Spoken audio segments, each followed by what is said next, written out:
Pirates are back home, beginning a 3-game series, just a 3-game homestand. It's the Pirates' first place in the National League Central Division against one of the teams fighting for a wild card spot, the Arizona Diamondbacks. The Buccos beat the Snakes 2 out of 3 in Phoenix back in April, and they look to do at least that here in Pittsburgh. Greg Brown along with Bob Walk. And Bob, this really should be an interesting series as the Diamondbacks try and get in the playoff race. And these are two clubs, the Pirates and the Snakes, that do their work a lot of times late in ball games. Yeah, what you're going to look at is a situation where both these teams go at each other or go at the other team all the way to the ninth every single time.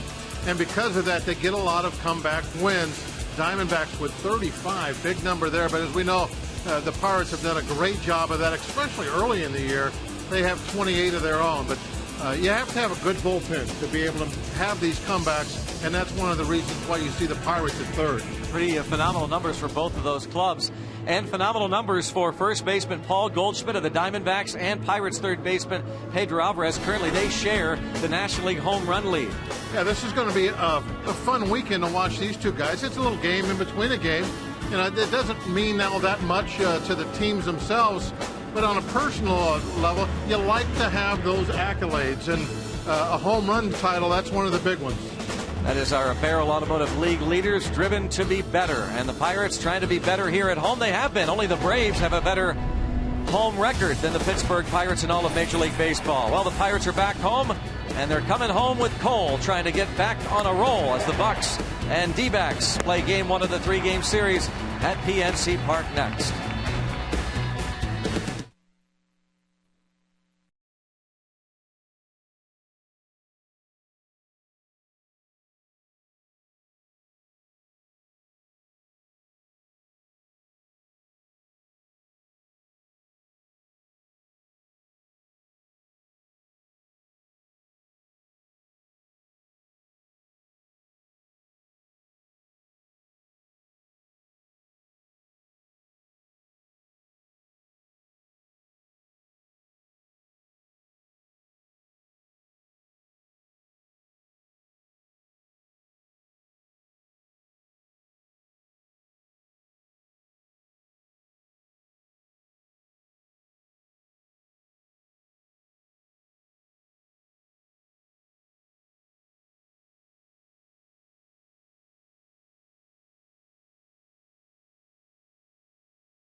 Is brought to you by Toyota. Now's the time to go places with Toyota. Visit buyatoyota.com for special offers. And by PNC Bank for the achiever in you. Let's go Bucks. Home sweet home indeed, but a brief 3-game set here before the Pirates hit the road again. As the Pirates lead the National League Central Division by now, thanks to the Chicago Cubs at Wrigley Field today. They blanked the St. Louis Cardinals 7-0. So the Pirates lead the National League Central Division by 2.5 games now over the St. Louis Cardinals and Cincinnati Reds. The Reds are playing tonight. They continue their series in Milwaukee against the Brewers. So Pirate fans anxious to see their Buccos get back on the winning track. They lost 5 of 6 on the road. They were swept last weekend in Colorado, and then a really good series, Bob. As it turned out, the Pirates only won one of them. Very intense, very emotional. The 3-game series, the Pirates lost Tuesday night in 14 innings to the Cardinals 4-3. Of course, Francisco Liriano was dominant on Wednesday night, and yesterday they lost 6-5. They almost had another one of those comeback wins we're talking about. Russell Martin's game-tying homer in the 8th, but they lost it in 12. So Garrett Cole will be making his first start in 8 days. Thanks to a day off, they were able to push him back as they watch his pitch count and his innings. They're not going to shut him down, but they are going to watch it. Be careful with it. And we take a look at the starting lineup for the D-backs. Gerardo Parra, Adam Eaton, Paul Goldschmidt, Aaron Hill, since July 25th, batting .385. Martin Prado next, then Will Nieves, A.J. Pollock, Cliff Pennington, and Brandon McCarthy for Kirk Gibson's Diamondbacks. We'll take a look at the numbers for Garrett Cole, brought to you by Chevrolet. He has 11 starts, 5-5 record, ERA in the 3s. The one thing that he hasn't been able to do quite yet is rack up the strikeouts, 47 and 66 innings. As his career moves along with that great arm of his, he'll get to where that strikeout is a bigger weapon for him. The defense behind Garrett Cole: Starling Marte, Andrew McCutchen, Jose Tabata in the outfield left to right. Pedro Alvarez, Jordy Mercer on the left side with Neil Walker and Garrett Jones anchoring down the right side of the infield, and Russell Martin catches Garrett Cole. Jose Tabata did not start yesterday, but well, he was strong in his 3 at-bats. Doubled his first 2 times up and then singled his last AB. So Clint Hurdle has him out there in right field, despite the fact that it's a righty, Brandon McCarthy, on the hill.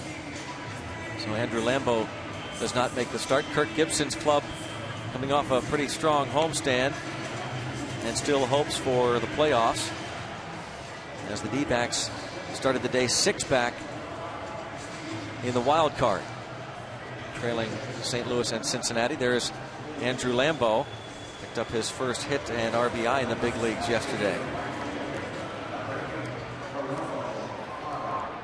So Garrett Cole faces Gerardo Parra. Should be strong. I expect to see some pretty good velocities out of Garrett this evening. The way he has thrown all year with those fastball numbers way up there, and now with a little extra rest. Hope he doesn't feel too strong, tries to overthrow.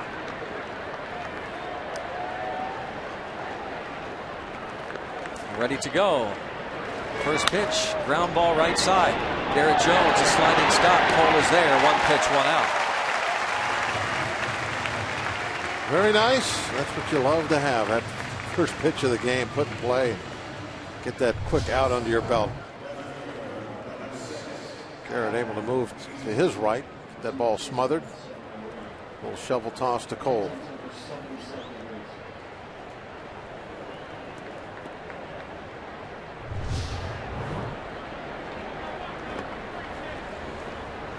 So Cole will face Adam Eaton. Left-handed batters against Cole, having more success. His first 11 big league starts, they're hitting .282 against him. He has limited righties to a .218 average. Parra, Adam Eaton, and Cliff Pennington will all hit from the left side against Cole, and he's pumping a couple of strikes in there now.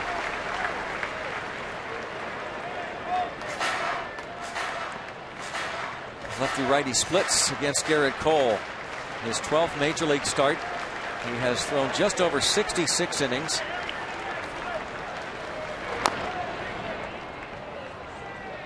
Still 0-2 on Adam Eaton. Took that one off the foot. The thing that we talk about just about every time he's out there is how confident he is and never afraid of the bat. Goes right at the hitters. And he's getting those outs. He can be very efficient. His pitch count won't get real high as long as he's getting some atom balls. Check swing. There he goes for a strikeout. Drop that ball down in the dirt.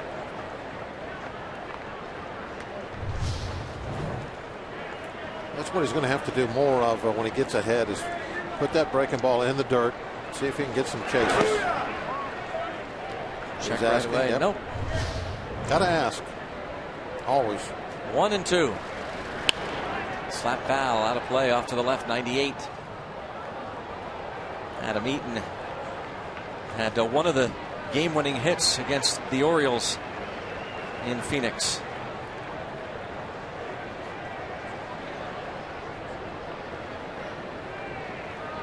Swimming pool shot. Yep. Still a ball and 2 strikes on the rookie Adam Eaton. 4 walk-offs during their homestand this past week. Paul Goldschmidt a pair, Aaron Hill on Wednesday.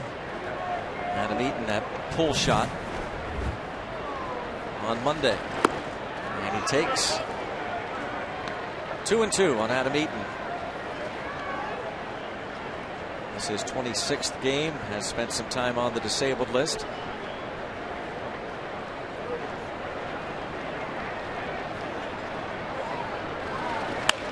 And that's fouled out of play off to the left. Boy, they have Starling Marte almost guarding the line against Adam Eaton. This fireballer Garrett Cole on the mound. And that last fastball, 99 miles an hour. And they're figuring that Eaton is just going to be trying to shoot that ball down the line. They're guarding it. Giving up a big left center gap. Can't be everywhere. Struck him out looking. 99 miles per hour from Garrett Cole.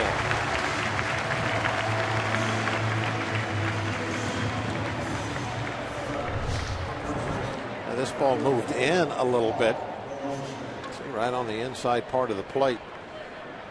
And if you're being a little on the defensive side, you're not going to be able to catch up to that location at 99. All you can do is take it. So now Goldschmidt takes the pitch inside. Average fastball velocity, second only behind Nathan Eovaldi of the Marlins. 97, 1-1. Been leading most of the year. The way he's throwing right now with that day off, I think he's going to get the lead back. Yeah. League leader in RBIs right here, Paul Goldschmidt. Oh, 1-2, and quite a matchup here.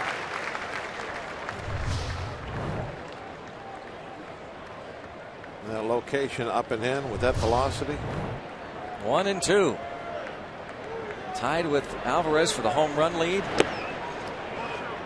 In the dirt, 2-2. I don't understand how he doesn't get at least a check swing when he throws 98 mile an hour up and in right by you.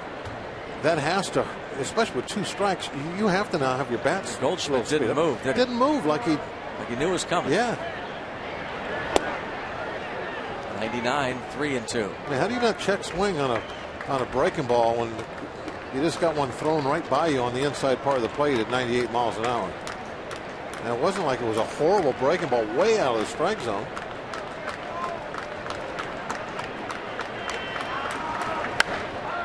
Goldschmidt pops this foul out of play. That fastball stays 3-2 on Paul Goldschmidt. Cole's last start was against the Marlins a week ago yesterday here at PNC Park. He went 5 innings, gave up 4 runs, 6 hits. Matched up against Jose Fernandez. 3-2 the count on Goldschmidt. And he skies this one on the left side in foul territory. Russell Martin nearing the bench will make the catch. Garrett Cole enjoys a 1-2-3 top of the first to get this ball game underway. Now Brandon McCarthy goes to work for the D-backs.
Here's the starting lineup, brought to you by Toyota.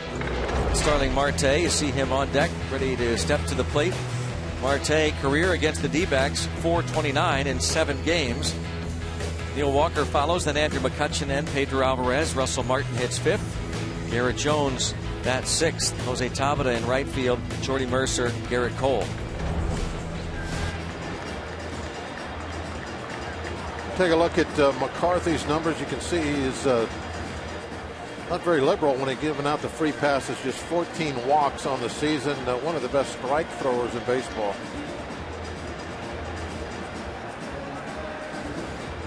Brandon McCarthy spent about a month on the DL. The Pirates saw him on April the 9th in Phoenix. Bucks got an early lead against him. Starling Marte, a big cut and a miss. Pirates scored in the first inning, but then James McDonald gave up a 4 spot in the bottom of the first, so the Pirates had to come back, and they did, scoring 5 fourth inning runs against McCarthy. And the bunt try and pop foul and out of play. McCarthy, the big injury was this line shot. Concussion, fractured skull as he was pitching for the Oakland Athletics. Struck on the right side, hit by Eric Ibar line drive September 5th last year against the Angels. Underwent surgery that very night. It was touch and go for a time for him, but just 6 days later he was discharged from the hospital and signed as a free agent over the winter by the Diamondbacks. Charles Nagy, the pitching coach, and the D-backs confident that he would return strong. Signed him to a 2-year deal. And this ball lined to right field by Marte.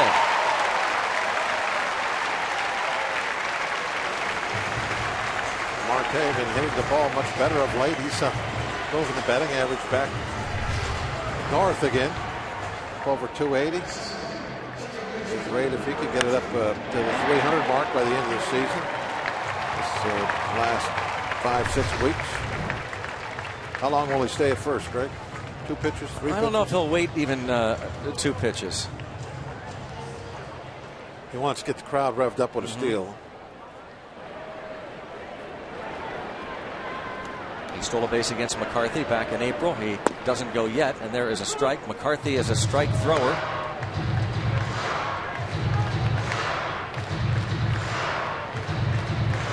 Just 11 unintentional walks this season. McCarthy spent 2 months on the DL this season with right shoulder inflammation.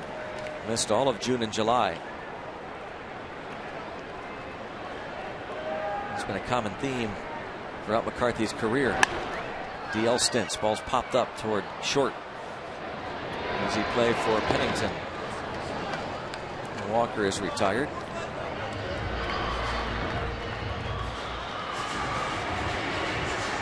Brandon McCarthy will now face Andrew McCutchen. Andrew McCutchen hitting .312, 7th in the league. 68 runs batted in, 10th in the National League in RBIs to go along with 17 home runs. Kutch's crew is here. Right there, right behind him in center field where he plays every night.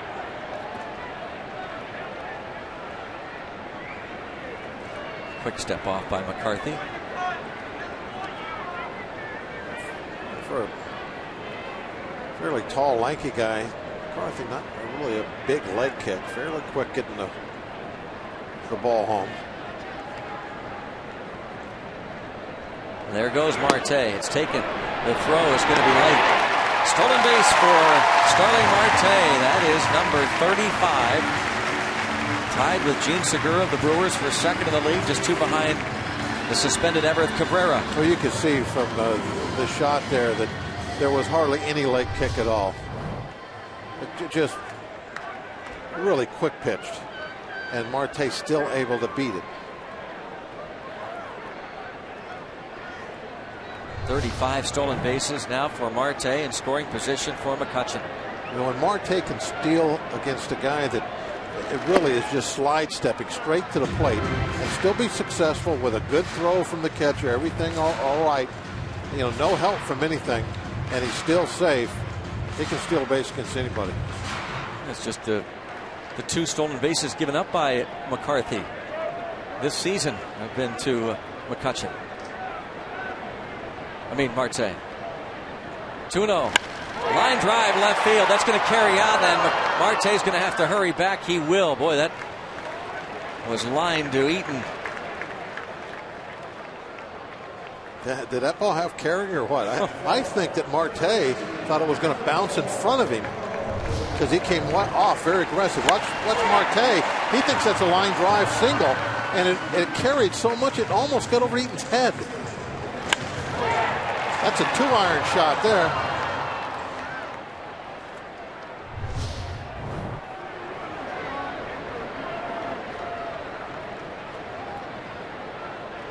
Adam Eaton, the ball carried out to him. Now here's Alvarez.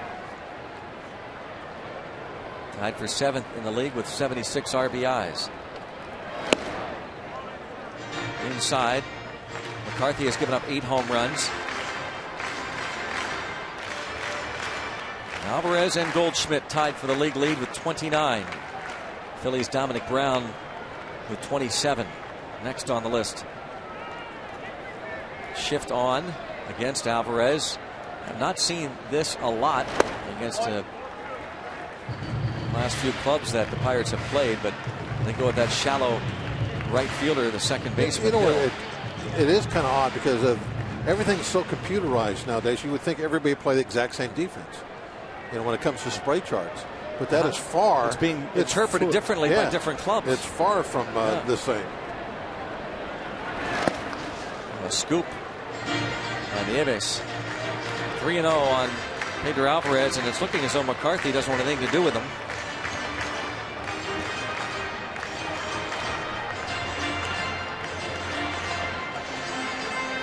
Again, McCarthy rarely walks people. Just 11 unintentionally all season, covering 79 innings. I wonder how many of those 11 too were semi-intentional. Kind of like how this at bat is going, where he's just not wanting to give in. He gave in there on a 3-0 pitch.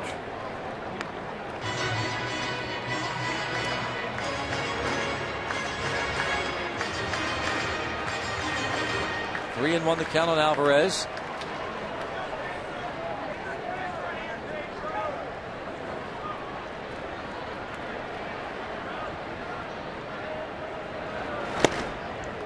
And he takes a strike.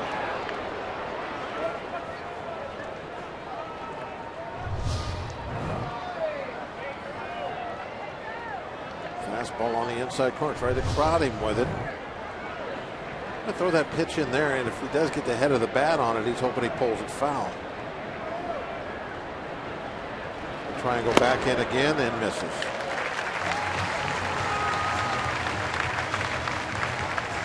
Two on against Brandon McCarthy, and the batter will be Russell Martin. Pirates came back in the 8th inning yesterday against Rosenthal. Trevor Rosenthal, Martin, the opposite field home run. His 11th, tied the game at 5. Remained tied until Cardinals got the base hit from Matt Holliday in the 12th.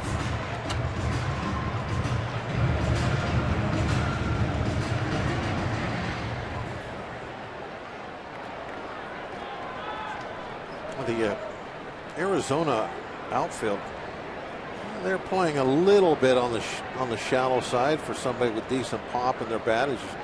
We just showing you that Martin can hit the ball deep any direction on the opposite field home run. But the outfielders they're concerned with Marte. Look at how much grass is behind them to the wall. The reason they're that shallow with Martin up there is because of that guy right there. His speed has brought those outfielders in and maybe have set Russell Martin up for an extra base hit, which will score 2 guys, we hope. 2-0 the count. Playing the defense in baseball as far as positioning, you're always worried about the compromises. A little risk. Yeah, you're okay. Now if you, having watched the Pirates, and I think fans would agree, if I'm watching the Pirates all year long, I let those outfielders go back because I don't think exactly they're not going to pay. They're not going to throw out Marte wherever they're at. Exactly. So play back, guard against maybe an extra base hit, that'll put a crooked number up in the bottom of the first. That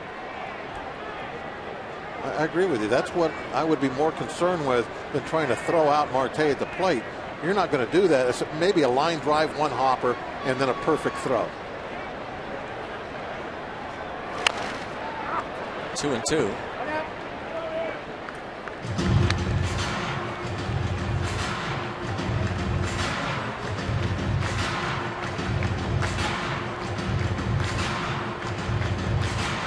Marte walking back to retouch the bag after the foul ball.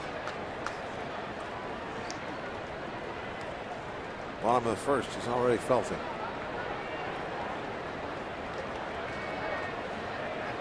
Two balls and two strikes. See if Russell Martin can give Nick Leyva a birthday present here. Have him wave home Starling Marte. Reaches out and a fly ball to right. Parra is over and he makes the catch. A fine running grab by Gerardo Parra. So after one, it remains 0-0.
Manuel, being on the last year of his contract, might not last beyond this year because of the way the Phillies have played, but a little surprising maybe the timing of it. They really decided to stand pat, the Phillies did, at the trade deadline. And Clint Hurdle talking about Charlie Manuel, about his class and being all in with baseball. Good old boy, he called him. And shame that it ended this way, but he said very few of us end on our own. Those stints in the big leagues, especially when your pitching gets hurt. Yeah.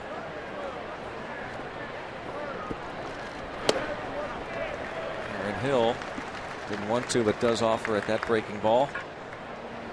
Count is 0-2. Aaron Hill, an 8-game hitting streak. And a base hit, 9-gamer.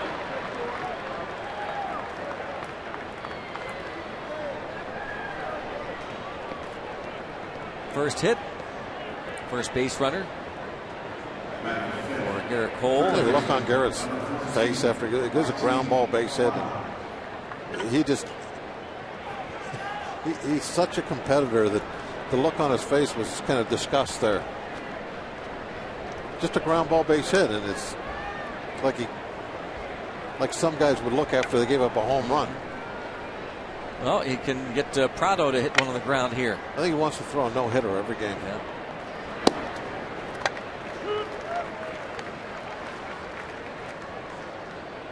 .96, that's going to hurt his average. Prado has hit into 20 double plays, third highest total in the league. He could be a Cardinal. Bouncing ball and past the pitcher, but there is one and there is two. Well done by Walker, Mercer, and Jones. Mercer put the spin move on him, didn't he?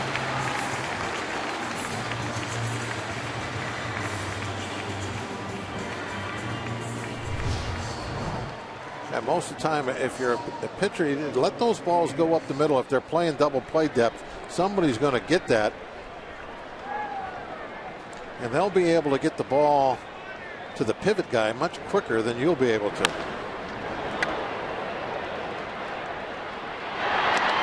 And Mercer did a nice job. Good job by Walker, also with the backhand. Fly ball toward left center field. Long run for Marte, and he is not going to get there. It's going to bounce into the seats off the track. Ball hit by Will Nieves. Thought he was going to run that one down.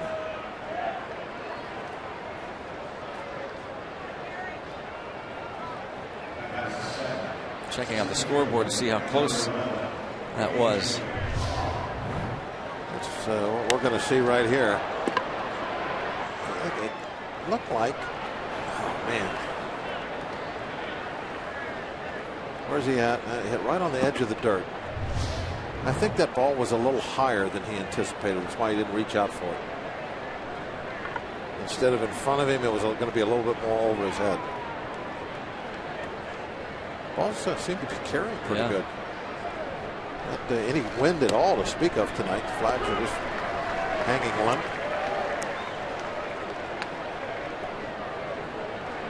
Very calm evening.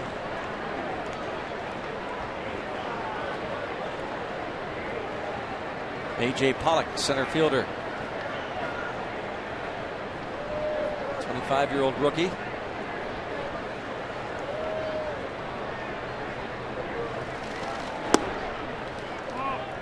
One ball, one strike.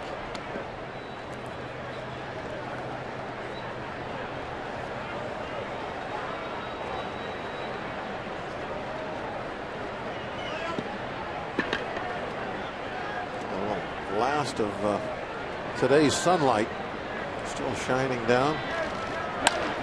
Bouncing ball, shortstop Mercer. On to first to retire the side. It's 0-0 after 1.5.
Kowski. And tonight is Stand Up to Cancer Night here at PNC Park with the Pittsburgh Pirates. I'm joined by Pirates owner Bob Nutting to talk more about it. Mr. Nutting, what can you tell us about Stand Up to Cancer and what the charity and what it represents? No, it's a tremendous opportunity for us to be able to support a great group.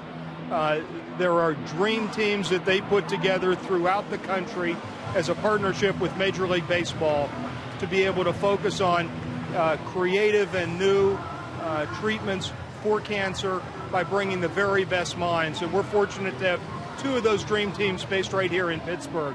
So it's a tremendous organization that we're proud to be a part of. And why is it so special to you and the Pirates organization to be involved with this? Well, I think what I realize and what every single fan realizes, every family has had someone or multiple members who have been touched by this terrible disease. And if we can help advance just a little bit the treatment, the prevention, I think we're doing a real service that touches every one of us at some point in our lives. And every one of us here at PNC Park tonight has a card. Everyone is standing for someone. Who are you standing for tonight?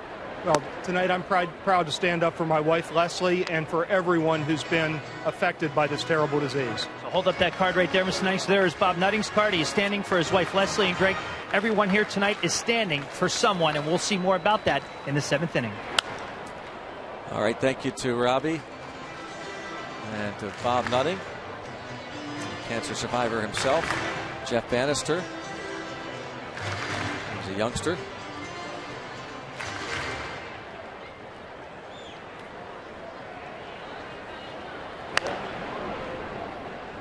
Bounced foul. Garrett Jones before the game. Bob Nutting with the Dr. John Kirkwood, part of that Melanoma Dream team. And before the game, some photos, and Cy Holzer involved. Thank you, Dr.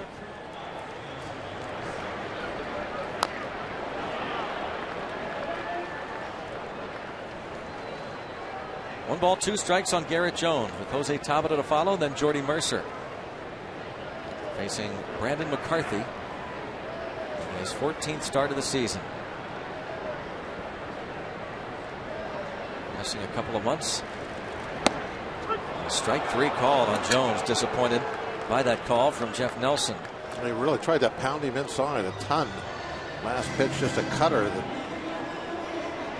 moved in a little bit. Jonesy thought it was going to be off the plate, but it hung on there.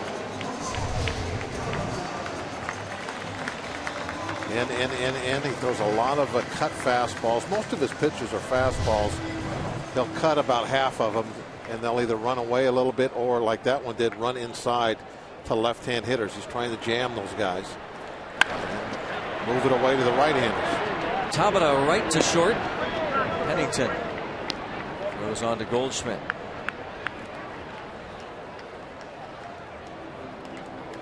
And before the game, Stand Up to Cancer banner was signed by Pirate players, Andrew McCutchen, Neil Walker, and all the Pirate players, even fans out on Federal Street.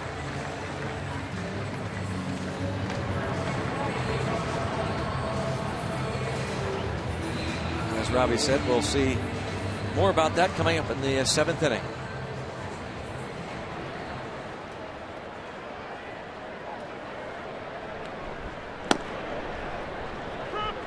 Jordy Mercer.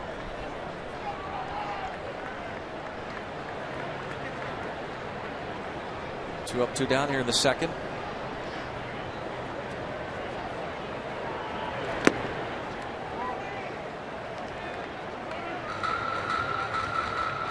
Ball and a strike on Mercer. Clint Barma started yesterday's game in St. Louis after Jordy Mercer started the first couple of ball games.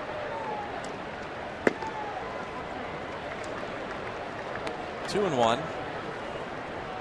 Pirates got a leadoff hit from Starling Marte in the bottom of the first inning. He stole second. He was there with 2 outs. Andrew McCutchen lined the ball out to left after Alvarez walked Russell Martin flight out to right. And it's 2 balls and 2 strikes. And that was a ball there that I think that Jordy would like to take a swing at. One of those little cut fastballs that elevated out over the plate. Would have been a good one to take a whack at. Another one, same spot.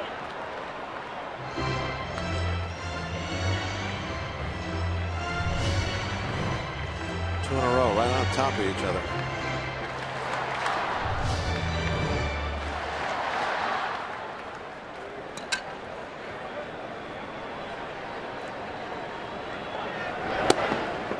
That strikes him out looking. A couple of punch outs for McCarthy. Pirates go down in order. 0-0 through 2.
Baseball on Root Sports is brought to you by Barrel Automotive. We're driven to be better. And by Levin Furniture and the all-new Levin Mattress Stores. For a great deal on a new bed, shop Levin's. Let's go Bucks!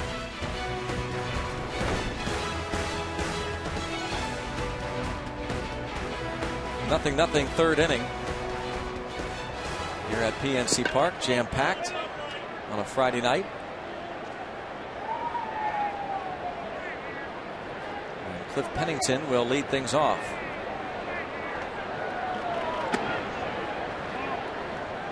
Anytime you have that number 8 hitter leading off, you really need to bear down, make sure he doesn't get on. You do not want to put the pitcher up there in a position where you can just move somebody in the scoring position with a bunt. And Cole able to accomplish that with an easy fly ball out.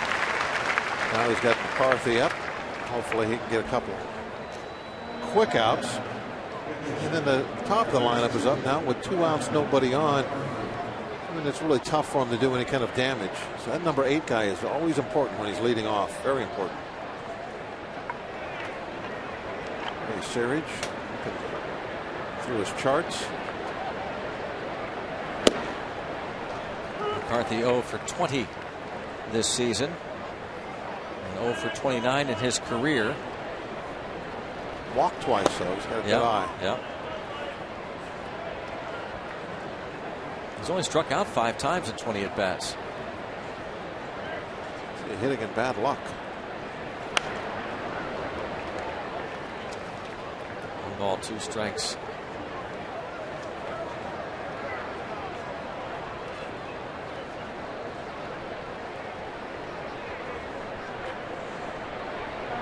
Whoa. Don't want to do that. You have an easy out, you would think. Up at the plate should be an easy out. You don't want to do him a favor and just kind of nick the jersey with one inside. That was a slider that just did not do anything.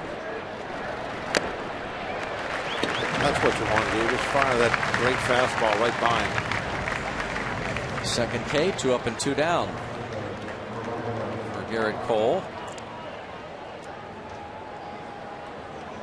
The view from the rotunda.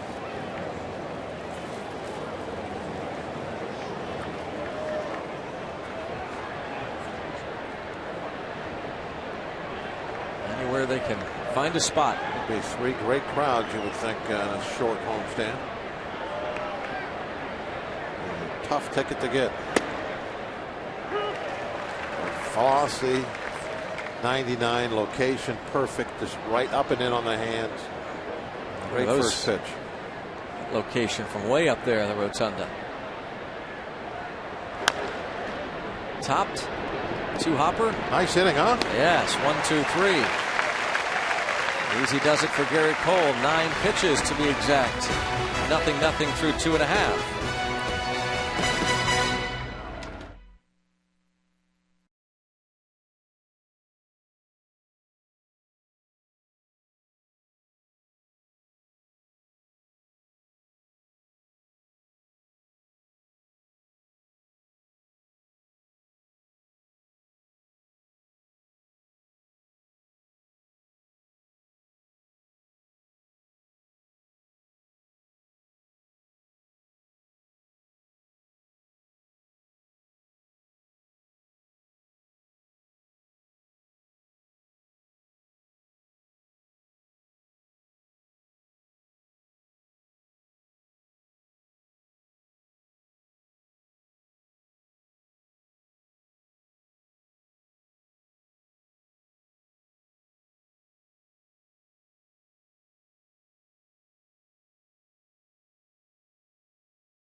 Sports is brought to you by Kia. To learn more, visit pghkiadealers.com. And by Day Automotive. We're going to make your day. Let's go, Bucks! Here we go to the bottom half of the 3rd inning. PNC Park, 0-0. Garrett Cole will lead off against Brandon McCarthy.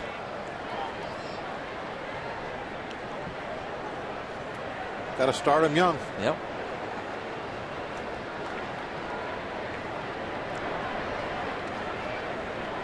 I'll get a couple autographs on that bib. They're taken all the way on that first pitch.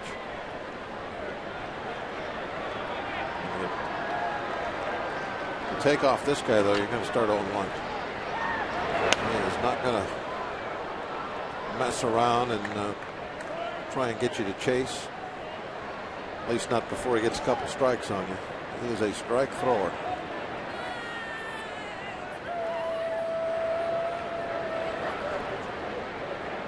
Oh, 0-2 on Cole. And now 1 ball and 2 strikes. That's just one shot, I think, at making the tough pitch, going for the chase.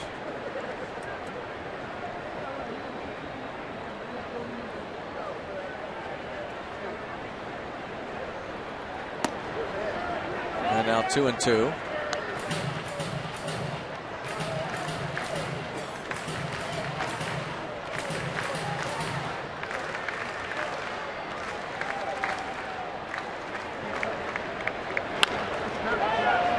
Pennington should be easy. Takes care of Garrett Cole. I invite you to send us your tweets, hashtag BucksBooth, your comments, questions, thoughts about the Bucks. Playing just 3 here at PNC Park before they hit the road out west. Go back again out to California. San Diego and San Francisco next on the list. The next homestand includes the Brewers and the Cardinals.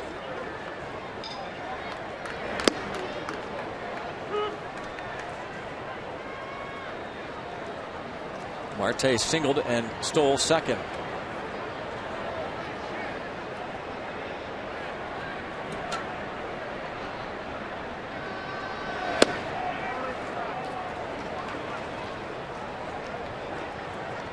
(7-0) final. The Cubs blank the Cardinals. It's always been a great rivalry, Cubs Cardinals. And even on the years where there's a big difference in the records, Cubs still seem to play them tough. Definitely helping out the Bucks.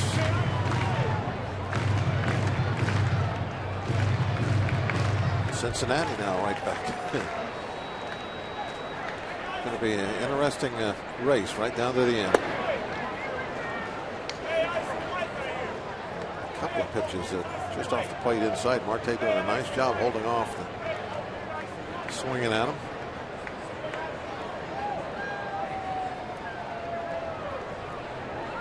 Can he do it 3 times? Toward third. Nice little play there. Martin Prado. That time he got the ball a little bit over the plate. Marte couldn't take that.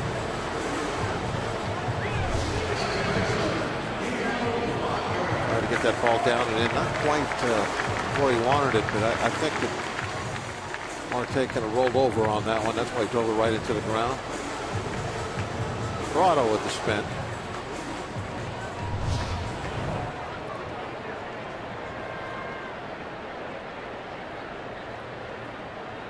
Not too bad. Pretty good numbers. 5 errors.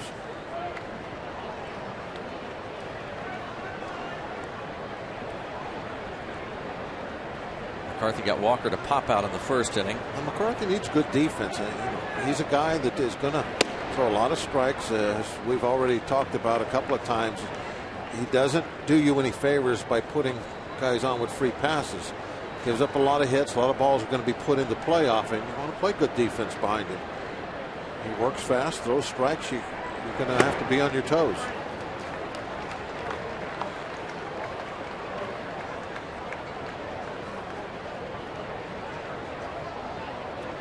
Look at that. He comes over the plate on you.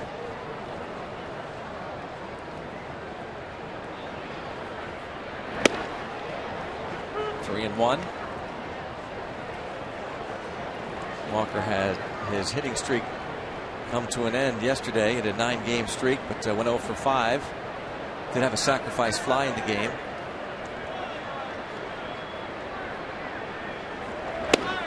And he draws a walk, a rare second walk in a ball game for Brandon McCarthy. It's the 3rd inning. Yeah. So he does do us a favor with base on balls. Take advantage of it. McCutchen absolutely blistered a ball to left field. Adam Eaton, his first at bat.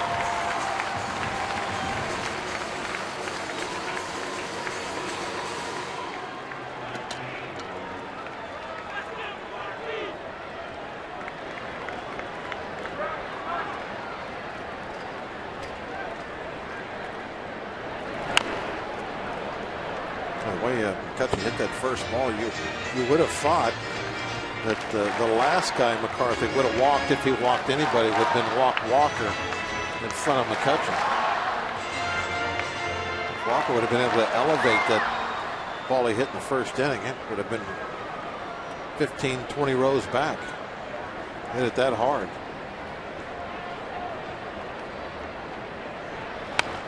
Well, that would have got my attention.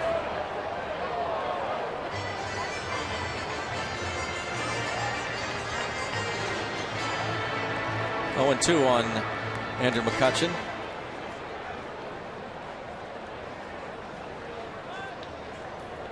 Always curious to see that pitch count. It's 50 pitches now. Less than 3 innings for Brandon McCarthy. And as we said earlier, spent a couple of months with the right shoulder inflammation on the DL. Not really a typical game at all for him with the 2 walks and his strike ball ratio right now, 31 strikes, 20 balls. Last time out against the Mets, 7 innings, couple of runs, 6 hits, suffered a 4-1 loss. His ERA of late has been very good. And a broken bat, fly ball toward the line in left field. That is going to drop fair and stay in play. And Walker will be held at third on the double by McCutchen. Oh, how did that ball stay fair? Got down that corner. We can't really take a look. There is not much room down there.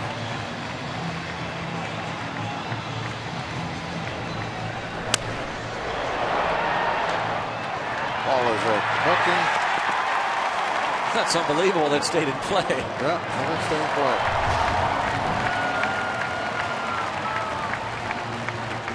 As it turns out, it doesn't really matter because Walker didn't score anyway, but still unusual that it did stay in play. Now Alvarez at the plate. A broken bat double to left for McCutchen.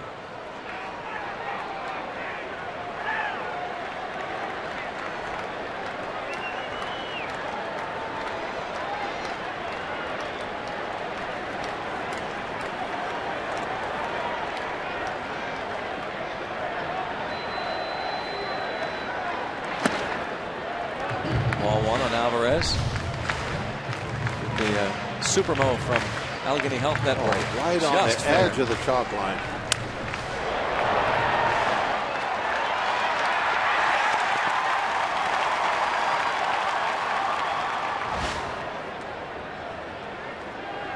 Good job by Eaton getting that ball in quick. Line drive towards center field. That'll drop in. 1 run in. Here comes McCutchen for the plate. He's safe. 2-run single for Pedro Alvarez. Pedro coming up big. 2 out, 2 RBI single. And here's a play that is exactly what we were talking about earlier. When Marte was at first base, here's a line drive to center field. It's a 1-hopper. McCulloch gets to it really quick. And when you have speed, you're still not going to throw anybody out.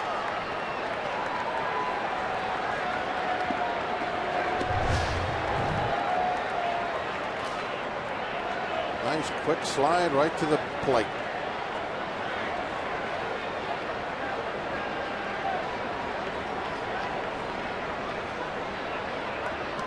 Russell Martin.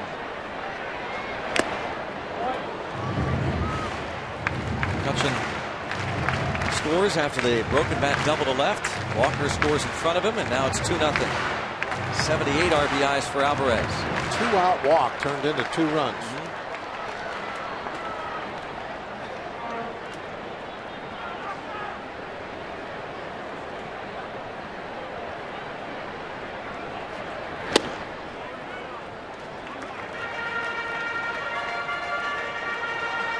Walk to Walker.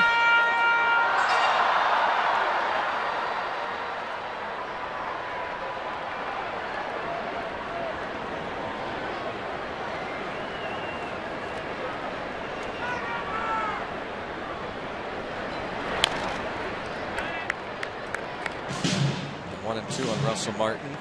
That fly ball to Parra in right field in the first. Alvarez now has driven in 78 runs on the year. Came in tied for 7th in the league in the RBI department.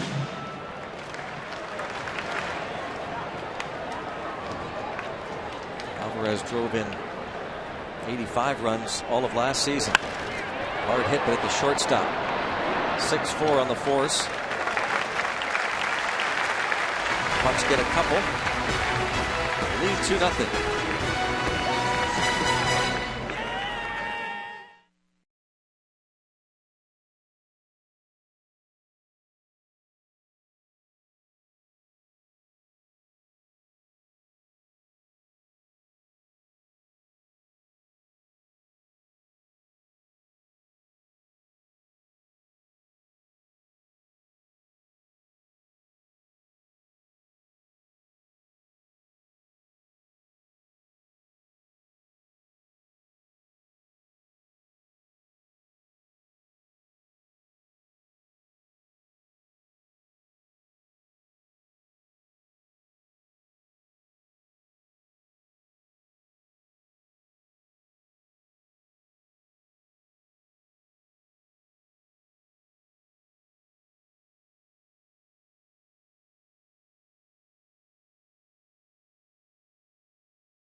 Allegheny Health Network Super Mo. Look across the Clemente Bridge. Pedro Alvarez, the 2-run single. Pirates out in front. Yeah, Greg, watching that Super Mo, the last little shot there when we had Marte with that slide. Great slide. Did you notice too that his hand slid right in underneath the cleats? I can't remember now. Was it Pennington took that throw short? Didn't matter. But his foot, or excuse me, his hand was right underneath his foot. If he would have put his foot down, that could have been a problem.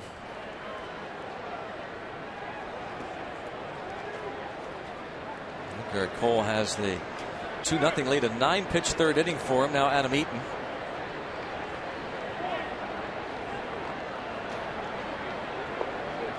Eaton fouled out. I'm sorry, struck out looking in the first, and then Goldschmidt followed, and he fouled out to the catcher. Ball 1.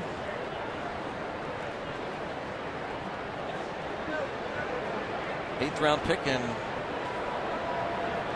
a Springfield, Ohio native. This ball fouled out of play by Adam Eaton. 1 ball and 1 strike. 25 games, hitting .232 with the D-backs.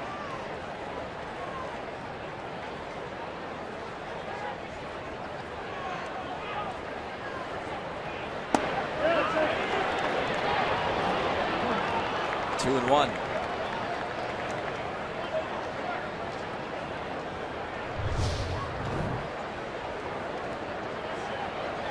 That check swing we're talking about. I'd like to see Cole get more of those, more offers on that slider of his. Marte, two-handed grab, makes the catch.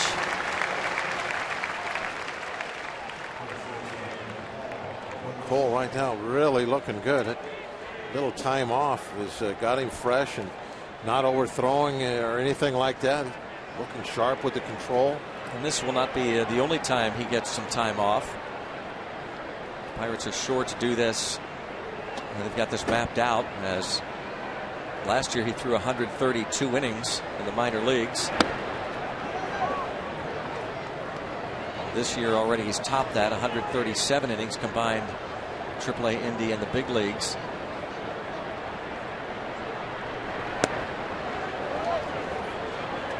Paul Goldschmidt takes it as 2-0.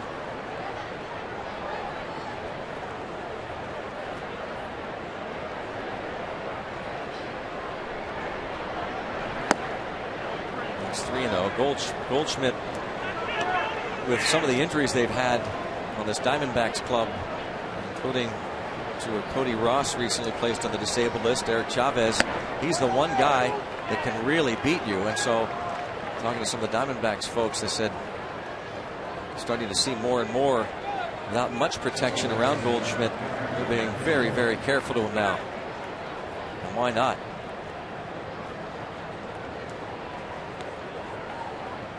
Kirk Gibson's club 62-57 on the year. They are 26-31 on the road.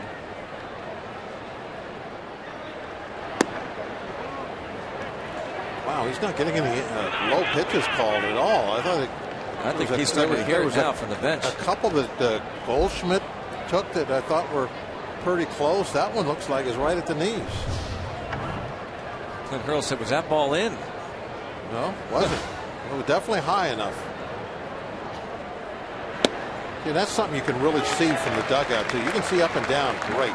You can't tell in and out, obviously, but up and down. And if you're watching ball after ball go across the knees, you want to know why you're going to start yelling. Not getting a strike call. Jeff Nelson behind the plate, Jim Wolf at first, Mike Esterbrook at second, and Jim Joyce, the third base umpire and crew chief. In and out, you need some help from the catcher to let you know if pitchers are being missed. And sometimes catchers will they'll have a little kind of a code sign to go to the bench. If balls are being missed, it will pick up a little dirt and throw it off toward the dugout, something like that. That tells the pitching coach or the manager, hey, we're not getting pitches inside or outside. The bench can't tell that. So they know that the guys on the bench know what that code is, or whatever the. Oh yeah, for sure. I think pitching coaches are like, they want to know because they're watching, like pitchers. We just said, and they see the balls are high enough or they're not too high. They know that they're, up and down in the strike zone, and so you need a way to communicate with your catcher. Are those balls, in or out? Why are they getting called balls? And so your catcher can let you know, hey, calm down, they're balls, or you throw a little dirt over there and say, hey, yeah, we're getting some strikes called balls, one of the two. You don't want to be you don't want to be yelling at the umpire for no reason. So you can be thinking, wow, I see all these strikes, and you don't know that all these pitchers are like 3 inches off the plate. So that's why it's important to have a little bit of a kind of code-like communication with your catcher. Runner goes, and it's ball 4. 99 miles per hour to Aaron Hill, low, and back-to-back walks here in the 4th inning. Martin Prado hit into a 4-6-3 double play in the 2nd inning.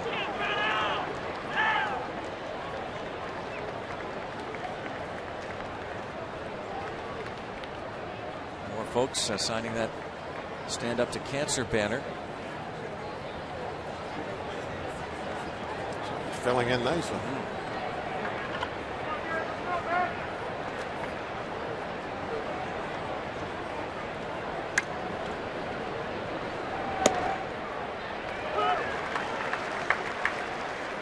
Looking for a double play ball.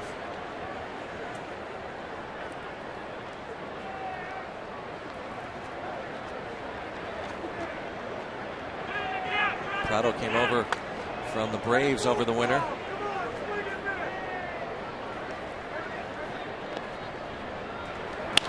Bounce toward third. It is just foul. Thank you. 0-2. That ball was headed toward the corner.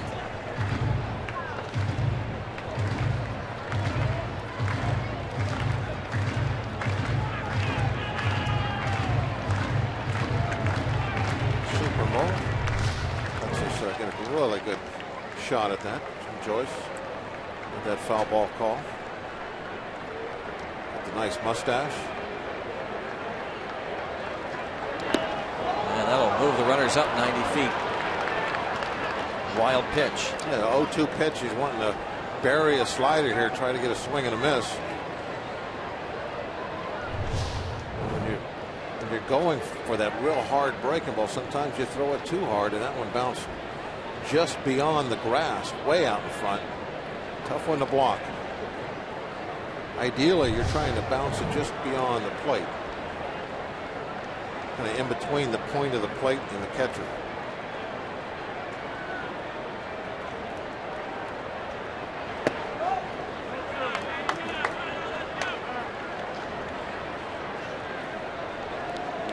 Two and two on the veteran Martin Prado. 22-year-old Garrett Cole. Runners at second and third. The infield back. Pirates lead 2-0 with 1 out.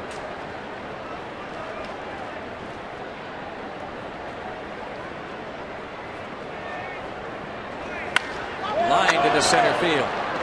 They'll score 1, and McCutcheon guns toward the plate.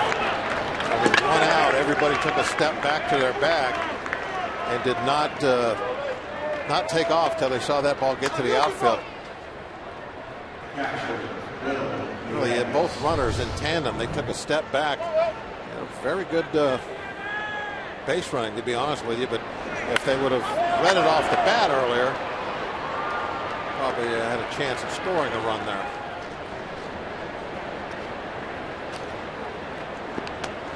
As this ball is hit right about now, both guys are going back to their bag.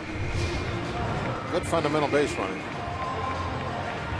Ray Searage out to talk. Garrett Cole.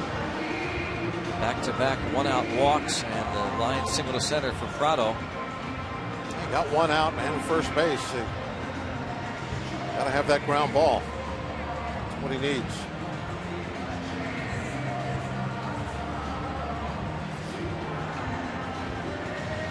Probably one of the things that Ray may have said to him, keep the ball down now. Let's see if we can get one on the ground.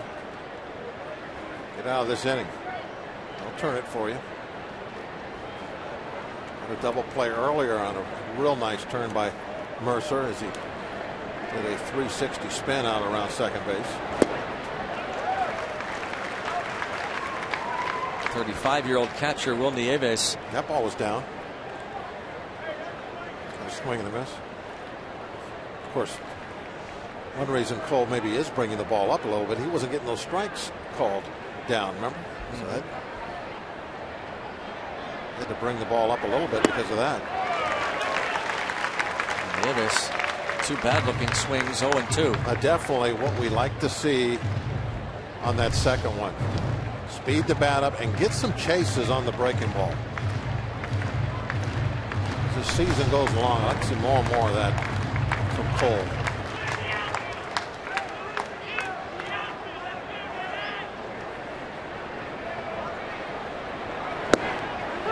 Strike 3.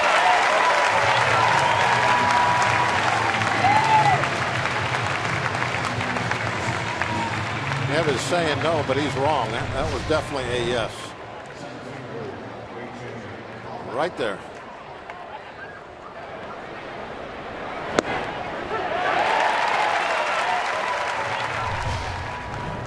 Yeah, now he doesn't need the double play ball. A.J. Pollock bounced out to Mercer, ending the second. Strike 1.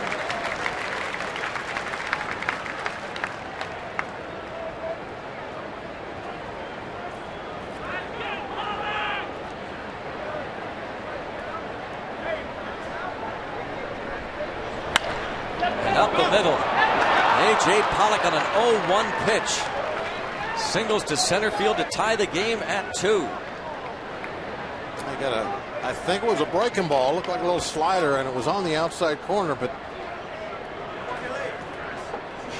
maybe just a little bit higher than you'd like. It's not a bad pitch.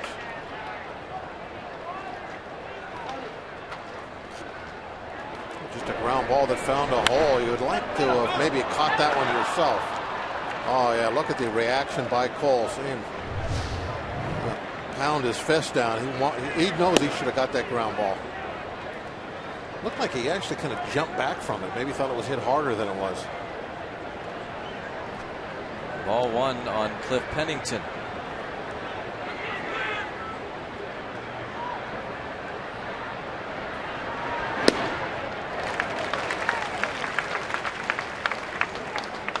Pennington flied out last inning. Switch hitting shortstop.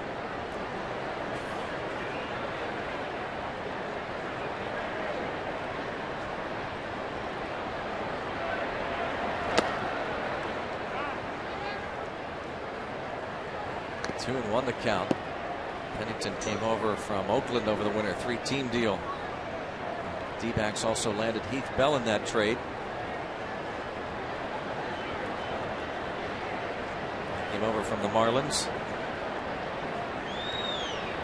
Bell with 15 saves to lead the D-backs, who have just tied this game at 2.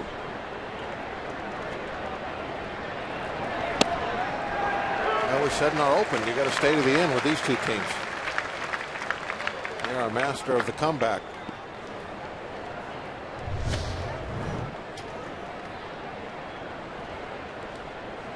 Ball right on the corner. Fastball looked like it might have had just a little cut action. Looked like it moved inside a little. No. 3-2. This is an inning where you do see the Cole emotions and something he has had to battle. He gets so he's so intense, so competitive. He has to try and keep that in check. Looks like that's what he's doing right now, trying to regroup.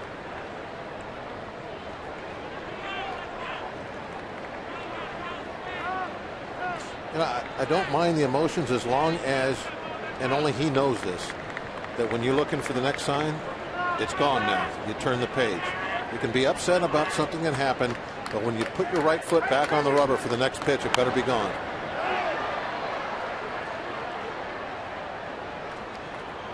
And only the guy that's actually doing it knows in his head for sure.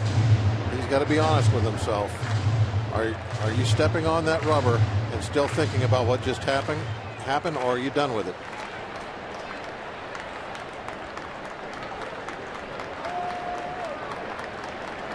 Another 3-2 pitch.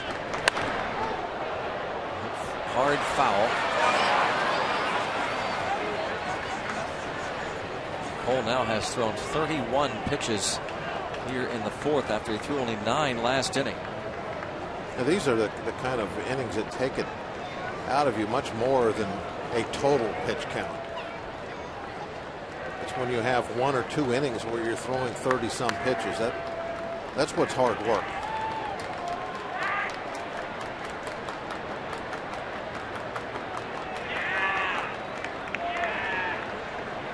And he steps off. He's not sure, and he wants to get together with Russell Martin.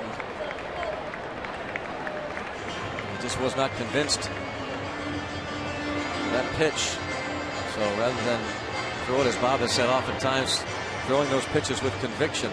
Well, you know, one thing too, that you have a guy on deck that hasn't got a hit all year. They just tied it up. I think that Cole probably wants to be throwing a pitcher's pitch here. Even if you walk the bases loaded,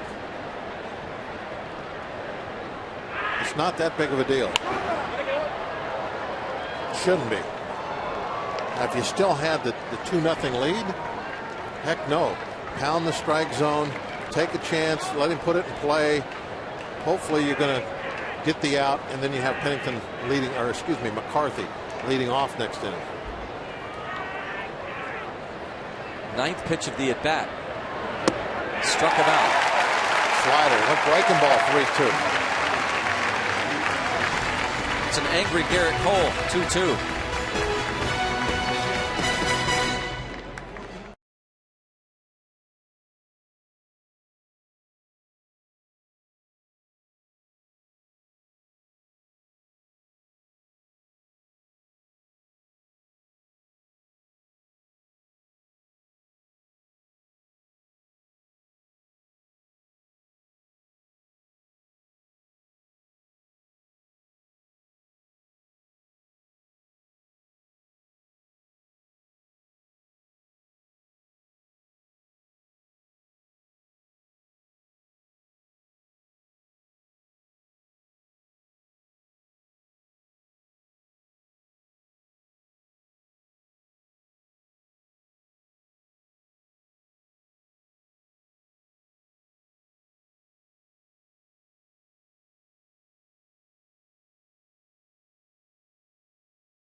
One year ago, on this day, Garrett Jones hits 2 homers off Joe Blanton. Career high 6 RBIs for Garrett Jones. Blanton, Matt Kemp, Don Mattingly ejected later. A wild one. Pirates win it 10-6. Thanks to Automotive. We're going to make your day. And a curtain call for Garrett Jones a year ago today. Thank you, Day Automotive. And here is Garrett Jones, struck out looking in the second. Tabata to follow, then Jordy Mercer. Our good friend Mike Duff going to turn 88 years old. Watching the Masonic Village in Sewickley. Happy birthday to Mike Duff.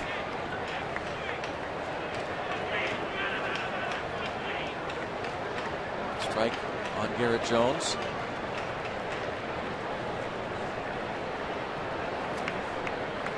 And the shift on against Jones as well. This ball hit foul.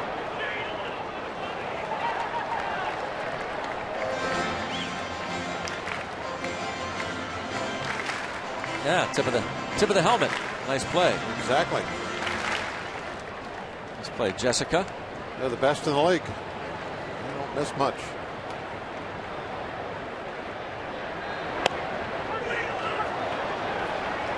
And Jones is caught looking for the second time. All 3 strikeouts for McCarthy. Looking. Backdoor pitcher trying to set something up outside. Looked like he was trying to cut that ball to one of those cutters right over the outside edge. Jones was pretty surprised by that calling. Didn't think there was any way that was going to be a strike.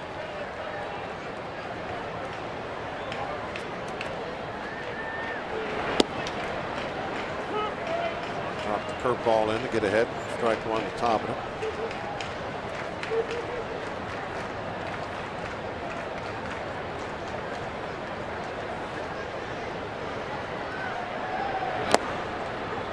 Out in front of Tabata, 0-2. Garrett didn't like that bag of sunflower seeds, too. Nope, didn't care for it.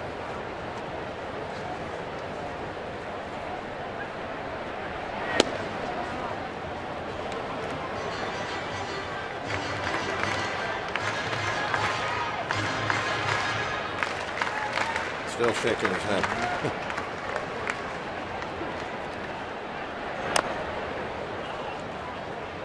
Remains 1 ball and 2 strikes on Tabata. He bounced out his first time up. Buck scored 2 in the bottom of the 3rd.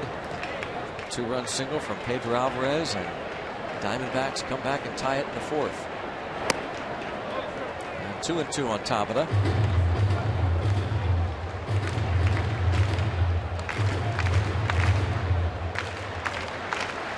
Fourth 3-hit game of the year yesterday. This one hit to second. Aaron Hill goes out Tabata. And 2 down. Craig, I got a happy birthday wish I need to deliver. All right, I do too. Happy birthday to Caroline Welsh. She's going to turn 18 tomorrow. Happy birthday. I have to get my wishes today because we got a Fox game tomorrow. So Jamie Magnew of Farrell, PA, watching from her hospital bed. Hope to get her back off the disabled list soon. Happy birthday, Jamie.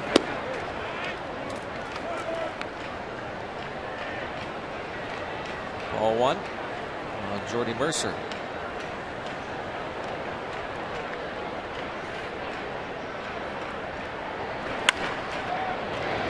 Six, 3, 1, 2, 3. 11 pitches. He goes to the 5th. 2-2.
Going into the 5th inning, and here I am with the lovely and talented Cassie Jones, Mrs. Jones, Garrett's wife, and the wives are doing something very special tonight. They're raffling off baskets with some of the player favorites, some items that stock up some of their hobbies and stuff. And first of all, Cassie, why did the wives get involved in this aspect for Stand Up to Cancer Night at the ballpark? Well, cancer is such a pervasive disease, obviously, in our society, unfortunately, today, that it affects just about everybody, in some form. And Wise wanted to have a presence this year in, donating in any way that we possibly could, and we figured the favorite thing, player baskets, would be a good way to also integrate the players into the cause as well and get them involved. So we each created a basket for our husbands, fiancés, or boyfriends' favorite things, compiled into a basket, and we're raffling off the things. And we actually even have a wives basket this year with all of our favorite things. Well, that's pretty cool. So we're out here in center field. That's being sold behind home plate. What is in Garrett Jones' basket? Well, if you follow him on Twitter, you know that he's obsessed with Raisin Nut Bran. So, of course, we got a big honkin' box of Raisin Nut Bran cereal in there. We have Hot Tub Time Machine. We have a Hot Rods car magazine. We have Olive Garden gift card, a DQ gift card. He's a pretty cheap date, low maintenance guy. What else do we have? Lots of food, Doritos, fudge, Reese's. Don't tell Coach Hurdle. He likes to eat, not so healthy when he's home, but don't tell anybody. And yeah, it's Hot Tub Time Machine's favorite movie. A couple other good, and then some Garrett Jones swag. And one thing, Pedro Alvarez is into designer shoes. Tell us about his bag. So I joked with Kelly, his wife, that I thought she would come with just a shoe box or like a billion shoes. But she informed me that he actually has his designer shoe wash in there. So you didn't get the designer shoes, but you got the wash, so you'll keep them clean. Cassie, thanks for taking time. Nice thing you and the wives are doing. Thanks. Thank you for having me. All right, Greg. How about that? Never know what you're going to get out of your favorite player's basket here, sold by the lovely wives here at the Pirates. That is great stuff. Thanks to Cassie and to Garrett. What a great idea that was. That was really neat. Raisin, what was it? Nut Bran? Oh, Nut Bran.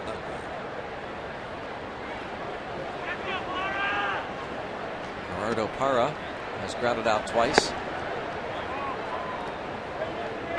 Hot Rod magazine. I didn't know Garrett was a car guy.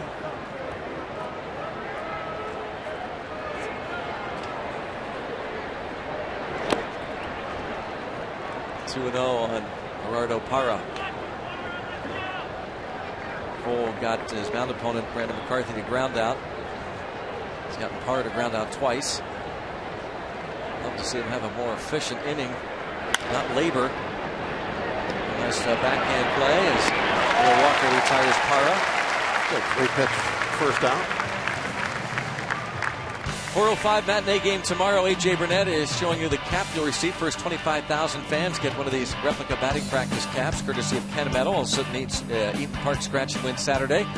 All fans get a scratch card, good for prizes from Eaton Park. For tickets, go to pirates.com. Matinee game tomorrow. 4:05. Game 2 of the 3-game series, 3-game homestand. Now Adam Eaton, he has struck out, looking and flied out. There's always so many young Pirate fans coming out to PNC Park to enjoy They're the going night to of have a bug baseball. on their nose? I think so. A big, large one. Yeah.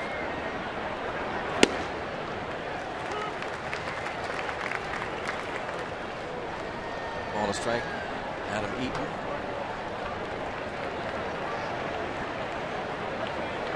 Old school Buccos. Just a jam-packed house. If you couldn't make it out tonight, hope you'll think about tomorrow or Sunday afternoon. Parra tries to bunt it foul. And thanks for watching us tonight, wherever you are. As we mentioned about Jamie Magnu of Farrell, PA, in the hospital. We appreciate his watching this one tonight with us. And again, a happy birthday to him. And take another look at the crowded rotunda.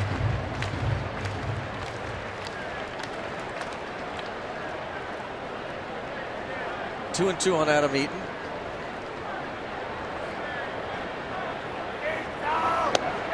And no, not get that call. 99-mile-an-hour pitch. Cole is bringing it.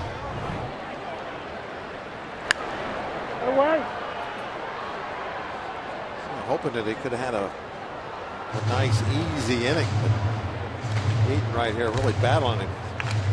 Seeing a lot of pitches.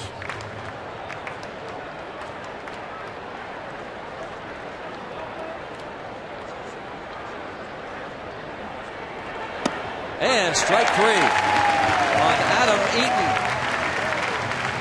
5th K. 1-2-3. 2-2.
He'll be leading off here at the bottom of the 5th inning. He bounced out to lead off the 3rd.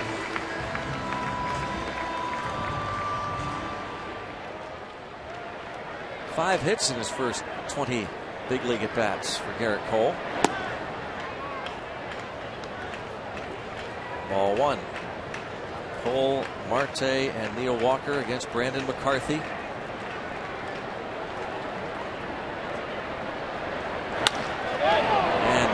Makes the play on Cole.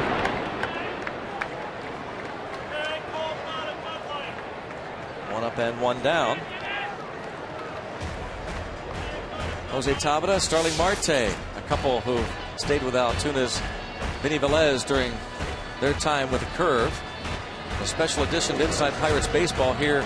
Vinny's amazing stories as he helps Latin players adjust to life in Altoona. Inside Pirates Baseball, Latin Quarter, presented by Allegheny Health Network, debuts Tuesday at 9 on Root Sports.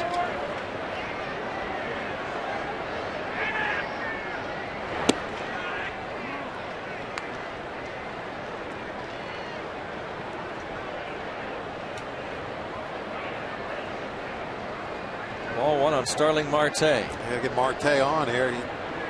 He's the one you want when you get something started. Wow, that was a bullet. You can't tell me that McCarthy doesn't. He's got to think about that. Yeah. I mean, it's the first thing that came into my mind, so you got to believe he thinks about it. Ball whistling right by his ear. I don't know, Greg. I thought about this when I saw the replay earlier.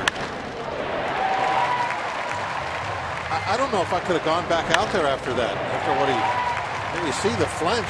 And the way he finishes up, he's totally unprotected. He finishes up with his right arm toward the home plate. There's no way he can protect himself with his glove. His glove side's back towards second. Scary. We talked about this recently when Juan Nicasio pitched last Saturday against the Pirates at Coors Field. Another player who was beaten on a line drive 2 years ago. Nicasio hit by a line drive off of the Washington Nationals' Ian Desmond, and up with a broken neck, fractured skull. 1 ball, no strikes to count on Walker. And Marte stole second base in the first inning, his 35th of the year.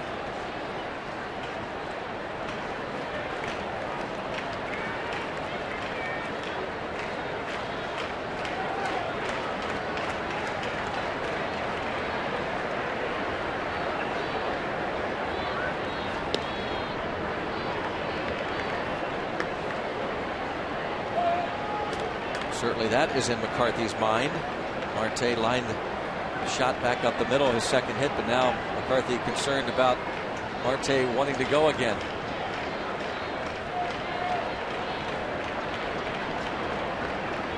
Very concerned. It looked like a little bit of a flinch, didn't it? Yep. Marte kind of like flinched a little bit towards second. He might have been running on that.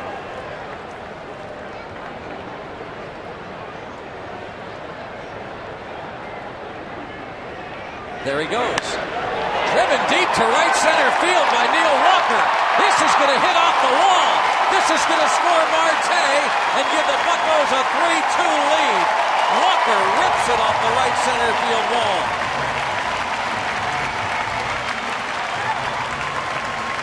Got one of those cutters, I believe, up and away from him a little, but coming in toward him.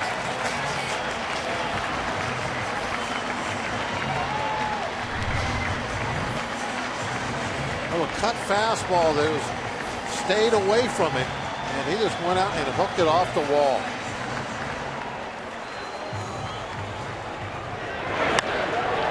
Walker with his 21st double. McCarthy throws so many of these pitches that you have to be looking for him. And Marte was saying that there was no way anybody's going to catch that, and he's going to score. Such an important part of the offense. Neil Walker been driving in runs. Pirates just can't rely solely on McCutchen or Alvarez. Walker, one of those players. Marte setting that table. Yep.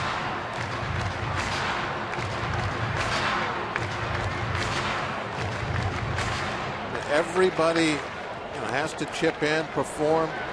Some guys are positioned in the lineup maybe a little bit more important than other guys. But everybody has to do a little something. As you said, you can't always just leave it to the middle of the lineup guys. And obviously when Marte in that leadoff spot is getting on with consistency, that sets up a whole different scenario for these guys that are hitting behind him.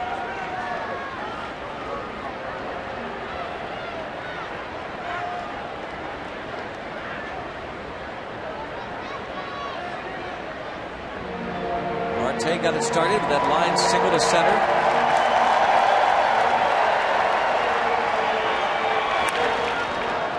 McCutchen had a broken bat double to left his last time up. His first at bat was a line out to Adam Eaton. The crowd reacted to the Gateway Clipper. Make a nice long blast of the boat whistle.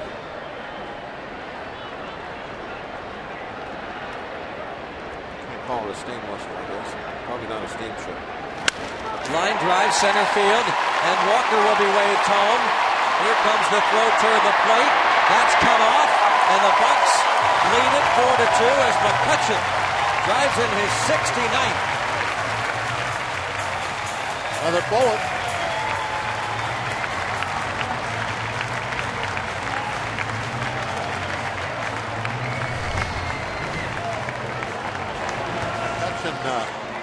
Liking what he is seeing tonight from McCarthy. And that bat is, you can see it shivers. The ball was a little bit out on the end of it. Might not have been as much of a bullet as I thought it was at first.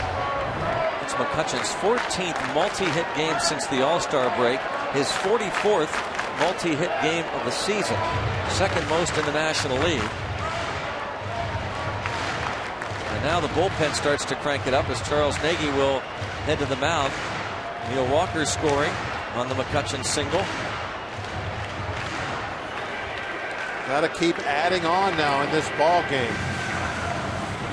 The way Arizona has that knack of coming back. Don't get satisfied with any kind of a lead tonight. If the opportunities are there on offense, cash them in. They got speed on first right now. There's just one out in this inning. You got to push it.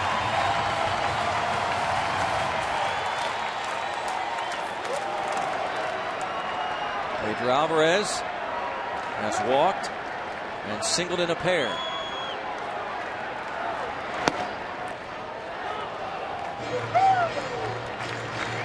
It's the target here for Pedro Alvarez. That would work nicely.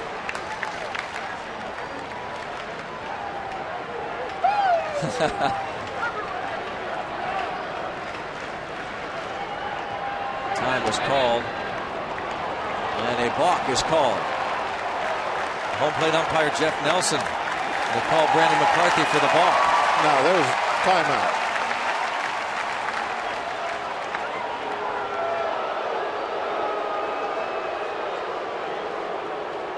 Home plate umpire called timeout because there's a ball loose in center field.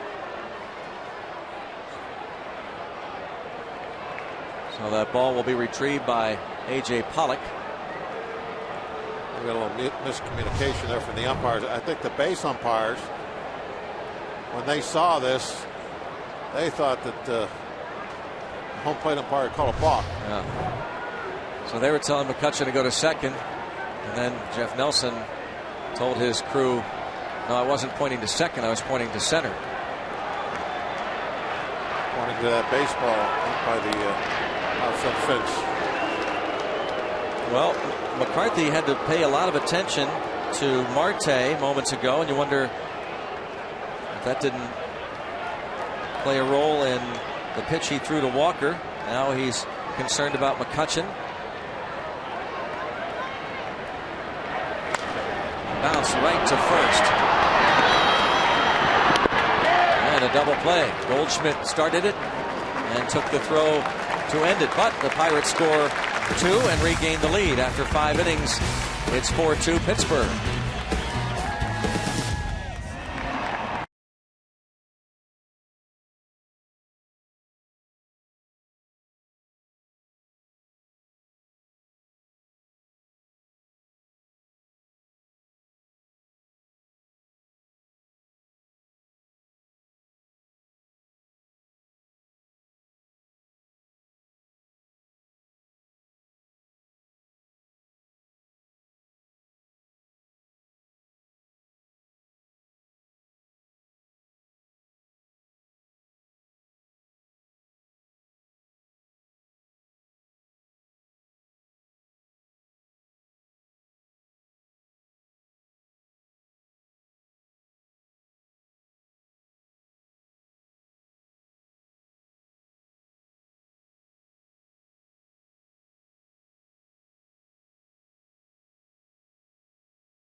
The D-backs in for the finale of the 3-game series in homestand 135, and all kids 14 and under take home one of these Neil Walker jersey cooler bags thanks to Sincerely Yogurt. There's also the #1 Cochran Family Fun Zone out on Federal Street before the game. After the game, kids can run the bases. Go to Pirates.com for tickets. Pirates get the lead back. 4-2 ball game. We got some more stuff out on the field. Another baseball. Catches. There's some Things out by the ketchup bottle, too. Oh, boy, yeah. Catch was pointing at. Oh, yeah. There's a lot of ketchup on that Permane sandwich. Somebody spilled their fries there right in front of the ketchup.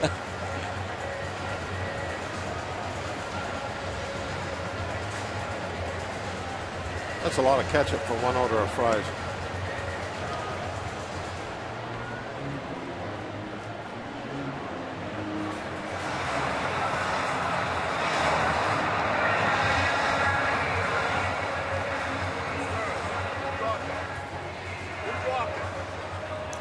Have to clean that mess up. Cole will have to wait. Look at his outs distribution. Getting the ball down low most of the time. Getting some ground balls, some strikeouts. Gutchen gets a chuckle out of that thought about the ketchup bottle. Or that ketchup on that Permane sandwich. A real pirate, huh? Yeah, go Bucks! Go Bucks! Says R with a big smile. The over the hump inning for Garrett Cole, you would think. And the big bat here, Paul Goldschmidt, has fouled out and walked. Aaron Hill on deck has singled and walked, and then Prado with a base hit.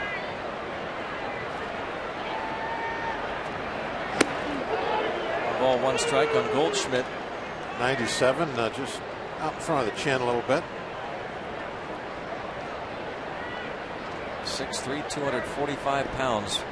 Paul Goldschmidt out of Texas State. Grew up near Houston. And putting together a tremendous season. Batting average near 300, in the 290s. Fourth in on base percentage, second in slugging.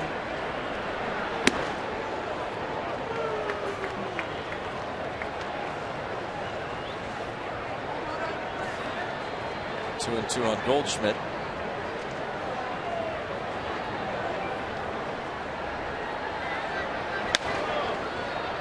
And stays 2-2.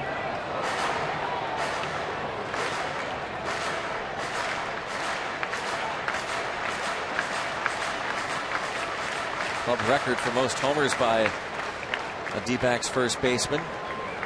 Passing Tony Clark. Ball bounced left side. Here comes Alvarez, the scoop and the throw, and he gets him. Pretty play by Alvarez. Very nice play. I'd be playing back a little bit with Goldschmidt up, the big guy. So he had a long way to come in on the grass to get that ball.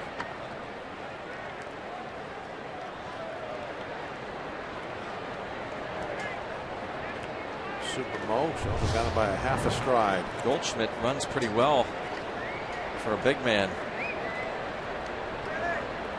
He is retired, and now Aaron Hill.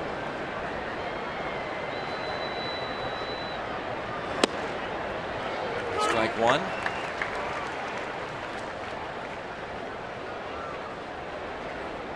Now it's possible that even if he has a quick inning,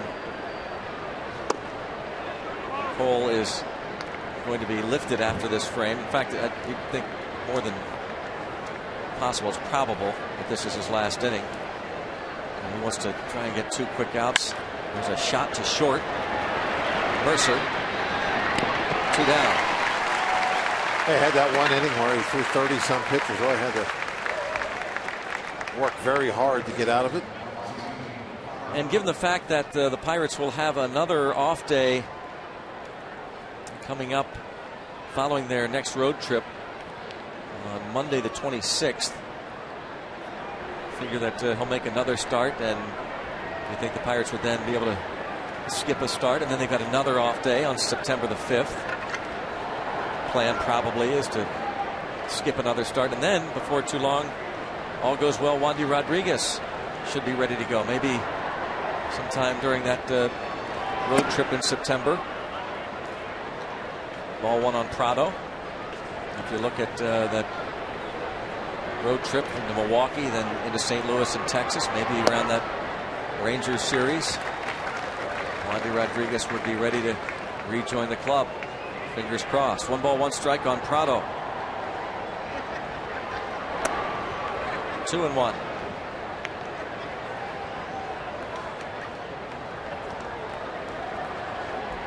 He's getting right back up on that rubber real quick after each pitch. A good rhythm going. Count is even.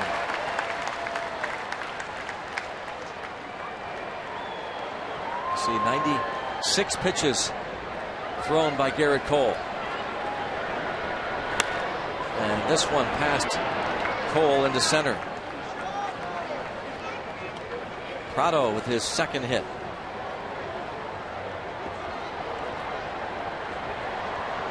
'97 pitches, and with that, the phone rings, and they're going to get somebody loosening in the Pirates bullpen. Fastball down and away. It was a good spot in that regard. Prado just trying to get a piece of it. See, it wasn't really a good swing. He was reaching for that ball. Janmar Gomez.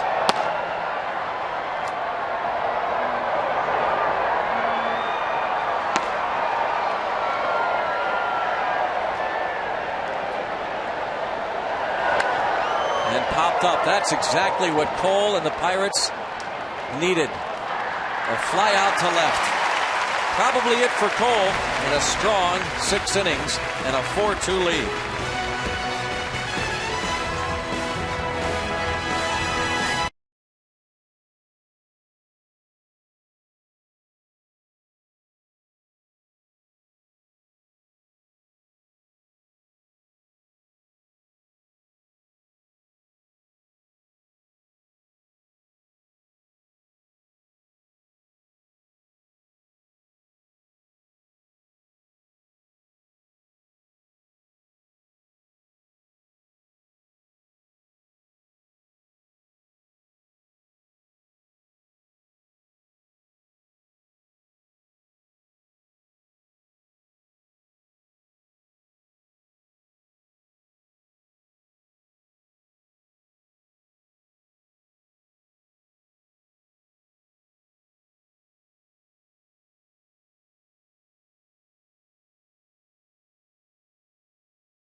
Injury update. Wandy Rodriguez was on the mound today at PNC Park. Simulated game. Threw 35 pitches. Feels good. And he would be scheduled to throw again in a couple of days, according to Clint Hurdle. Through a fastball changeup, 4-seamer, 2-seamer. Bullpen Monday in San Diego. If he feels good tomorrow, then another simulated game Friday in San Francisco. And after that, I figure that's when the rehab assignments would begin. Probably able to get a 2 or 3 starts in. And Garrett Cole, 6 innings of work, and the Pirates lead at 4-2. And getting a handshake from his skipper, indicating that is it for him. Job well done.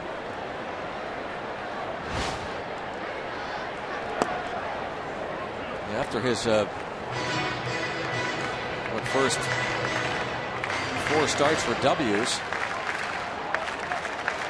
lost his next 3, then got a win against the Nationals, and looking for his first win since July 23rd against the Nats. He's still he's keeping that ERA down in the 3s. He's doing a darn good job. I think this is just his 12th major league start.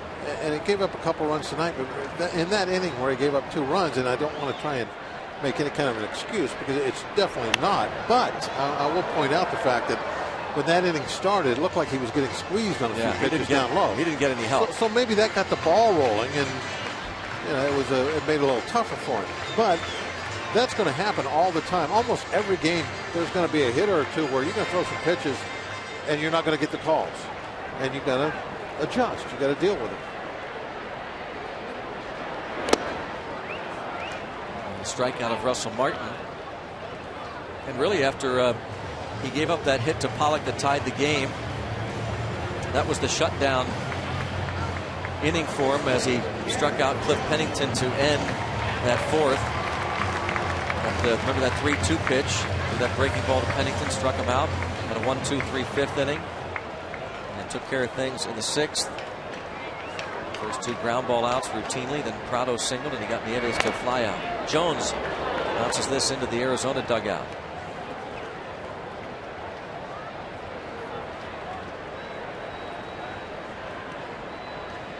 Jones has struck out twice.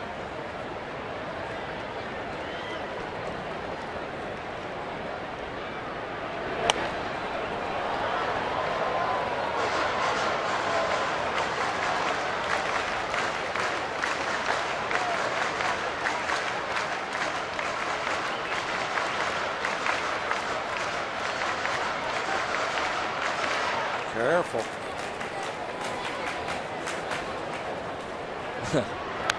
Even trees root for the Pirates. Get it, Bob? Root? Yeah, root. I see the roots. They're growing down underneath the soil and spreading out.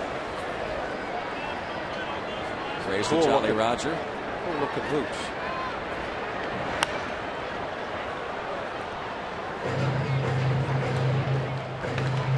To the count.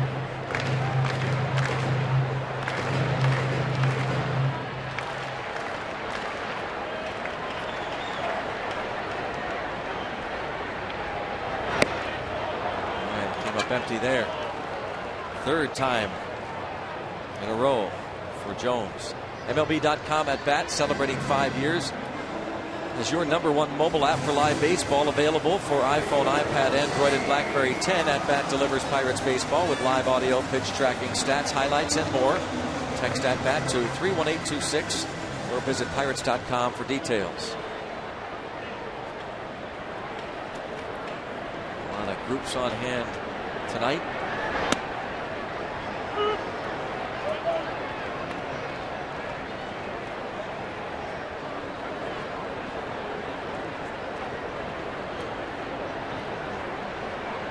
Grays. The Grays are here.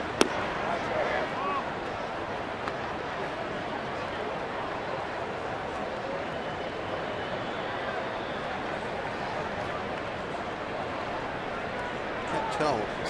Westminster High School, I'm told. I don't know if that's the case, but that's what we're told. I saw that. No, I could read it. It said Westminster. Okay. I know Bill Campbell is here, Homestead native, chairman of the board. Intuit comes back every year. Darrell Hess, folks from the Homestead area. 2-2 the count on Tabata.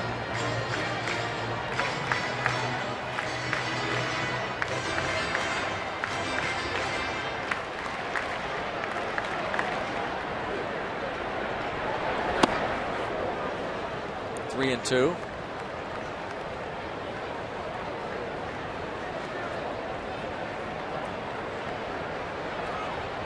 Walker, Andrew McCutcheon, big part of the offense tonight. Yeah, they are relaxing. They've done some good work to this point. I'll repeat myself, though. Don't get comfortable with that 2-run lead with these guys. Even with our great bullpen. Feel much better if we add a couple more runs. Ball 4. It's the third walk for Brandon McCarthy. How many times this year he's walked 3 guys, 5 2/3 innings. didn't get the call. Nope.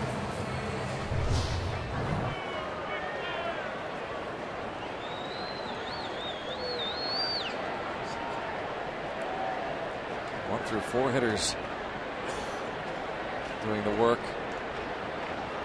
See if Jordy Mercer can contribute here. 8th in the order. He has struck out and grounded out.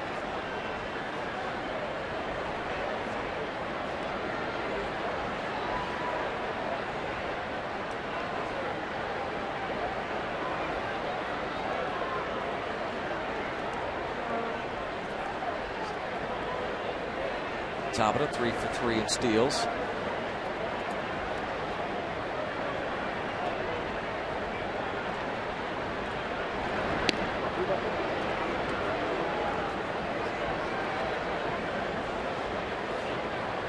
Couple of starts back against the Red Sox.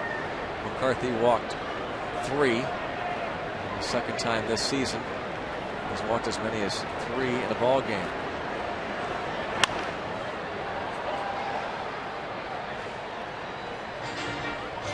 Been fouling an awful lot of balls down that right field line tonight.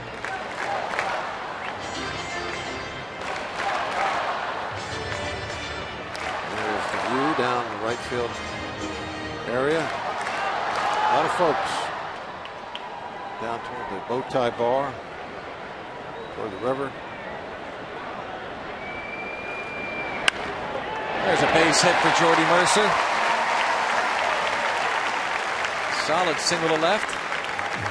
Bottom of the lineup's on the board now. Trying the hits. Well, Andrew Lambeau was on deck, and now he'll be called back in favor of Josh Harrison. No bat for Garrett Cole. So his official Cole goes 6 innings. Now's the 2 runs on 5 hits. Walks and 5 strikeouts. And that's going to be it for McCarthy as they announce Harrison is in the game.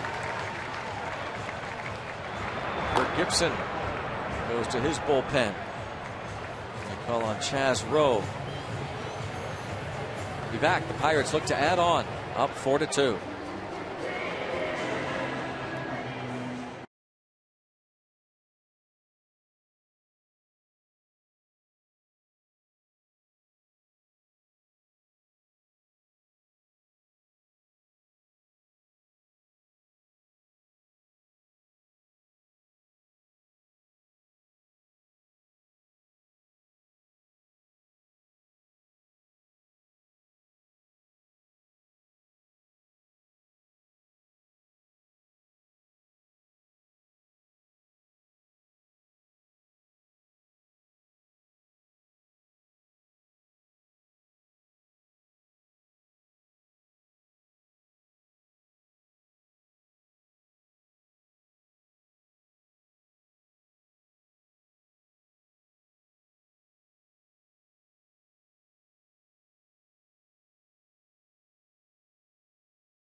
Buccos leading at 4-2. Bottom of the 6th inning. Josh Harrison faces the reliever Chaz Rowe.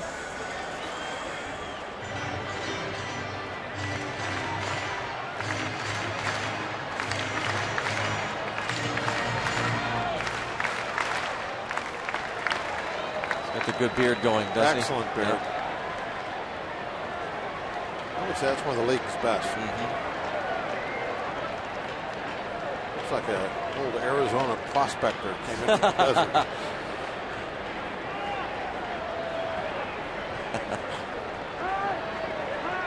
And eating Diamondbacks. Chaz Rowe. His 5th appearance on the year. Giving up a home run. Nice to see Josh kind of pick up where he left off last time we were at home. Steubenville, Ohio native Chaz Rowe against Cincinnati native Josh Harrison.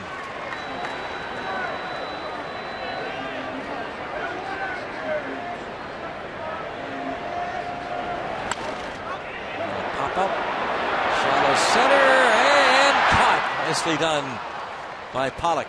Came a long way to make the play. Through 6 for $2.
Head and Shoulders now with Old Spice.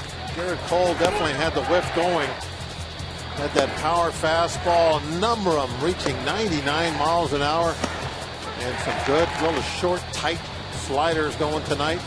Picked up 5 strikeouts, and congratulations. And he is the pitcher record right now for the W. The Pirates can put up 3 more zeros on the board as we head to the top of the 7th inning. Gabby Sanchez takes over at first base for Garrett Jones. He'll hit in Jones's spot. And Jeanmar Gomez replaces Garrett Cole. One of, can you call Jeanmar an unsung hero this year? Is that what Probably. Would that be? It's such a big role, especially early on in the season when he had to go into that starting rotation and pitch so well for quite a little run. And now doing a great job out in the bullpen. As we've said, he's kind of like the Jeff Karstens of a couple of years ago. Any role have, Karstens does a nice job. Jay Bell and Matt Williams. Bell, of course, the Pirates hitting coach, was a former Diamondback.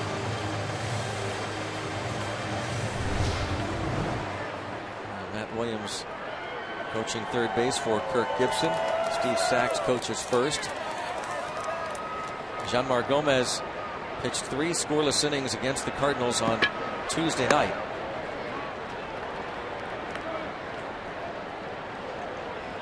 Ball 1 on A.J. Pollock.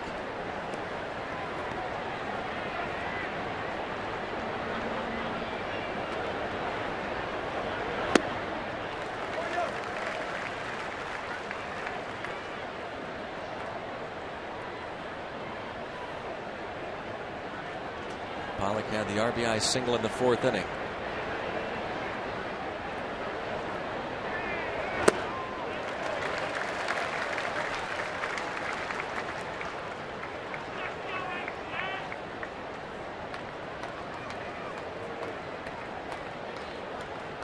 Gomez traded from Cleveland over the winter to the Pirates. It's going to be a tough play if it's fair. It's a foul ball. Pollock out of Notre Dame. 7th in the order. Cliff Pennington will follow, and then the pitcher spot.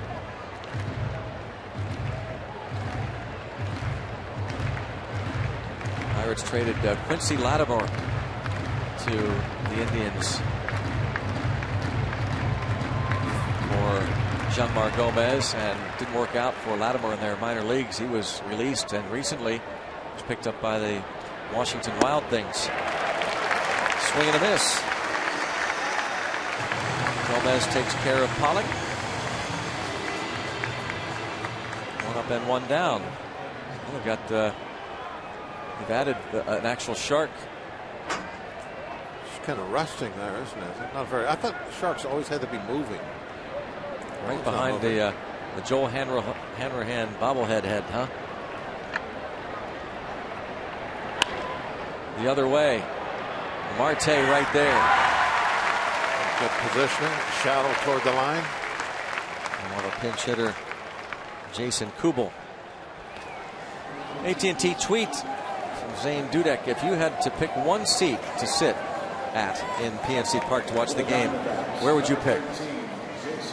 Well, it would have to be one of 2 places for me, I guess, either here or the radio booth. I'd take the radio booth. How about you? You don't like this seat? I like the radio booth better. Why? It's like I can wander around more. kind of tied to the table here on TV. You know me, I like to wander around. Yeah, you're like a shark. Yeah, I'm a shark. You like I to got to sit keep moving. still. I have sat, though, out in the bleachers. Years and years ago, you and I did a game out in left field bleachers. I thought that was a lot of fun. It was a day game. It was really warm. Well, didn't we also do, or maybe it was with Glass, we did a TV game from right center beyond the trip. I remember that. I don't know if I don't. And then one day we did the Rivertown Hall I of Fame forgot about Club that. one night. Yeah, that's where they had the good chocolate cake. Remember that? Yeah. That was delicious. Yeah, I guess, to be honest with you, if I did pick, I think for a game club there, I would like the first row on the club level. Somewhere. Yeah, that would be cool. Maybe even either the first. Yeah. I think those are off the ground a little bit, and that first row, first going in front of you, looking out the ball. That would be sweet. And the club level, as you know, it's got great amenities. Back behind the seats. That would have to probably be my. If I had to pick, that would be it. Budweiser bow tie bar wouldn't be bad. Fun to hang out there one night. That would be cool. Where's your favorite? Where would you like to have? I like them all. I can't pick one, Bob. I just can't. Now that's not good, Greg. You got to pick something. Come on. Pick one. See, I did. I took first row club level. Pick something. You're not going to do it, are you? It's just too hard to decide. It's just too hard. I'm going to sit the fence on everything. I'm going to pull a blast. There it is. Club level, first row. Now look out over the view you got. Huh? Look at that. Did he go? Yep. 1, 2, 3 for Jeanmar Gomez. We're going to keep it right here for a special 7th inning stretch at PNC Park. Here's Tim DeBacco.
and may not be reproduced or retransmitted in any form, and the accounts and descriptions of this game may not be disseminated without the express written consent of Pittsburgh.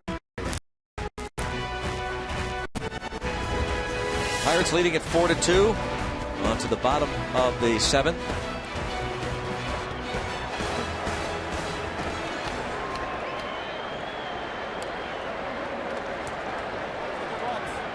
Starling Marte leads off against Will Harris.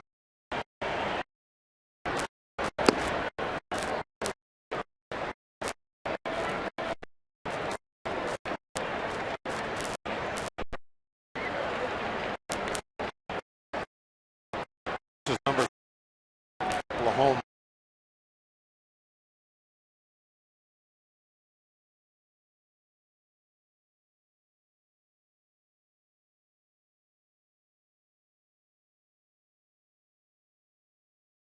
Excellent play by Pennington. Boy, he had a nice moment there. The stand up to cancer. The folks at Placards. Cover it. Special hello to Bill. Bladder cancer.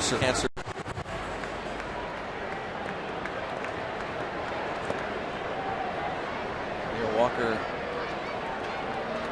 steps in. Some technical issues. We apologize for that. Don't you get a chance to see? Steps in. Some technical issues. We apologize for that. Don't you get a chance to see Cliff Pennington?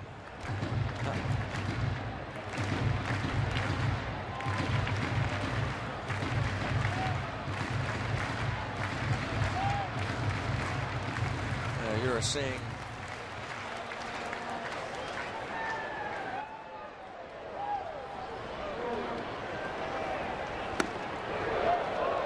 up and in chin music.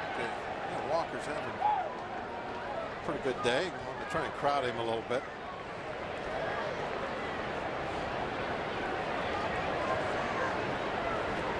Get dirt all over the front of your uniform. You know you're having a good day. Running the bases. Popped up.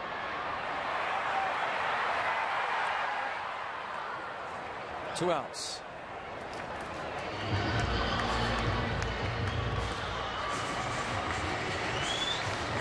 Another guy having a good day. Andrew McCutchen going to step in here with 2 outs, nobody on.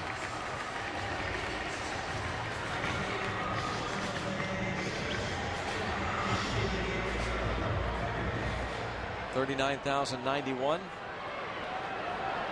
Sellout number 13 on the year. Well, excuse me, kind of roller.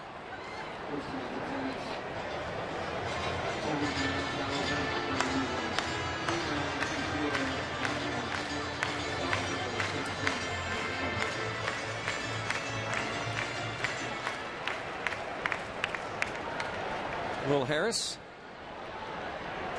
2-0 with a 1.72 ERA his last 36 outings. Claimed off waivers from the A's the first week of the season.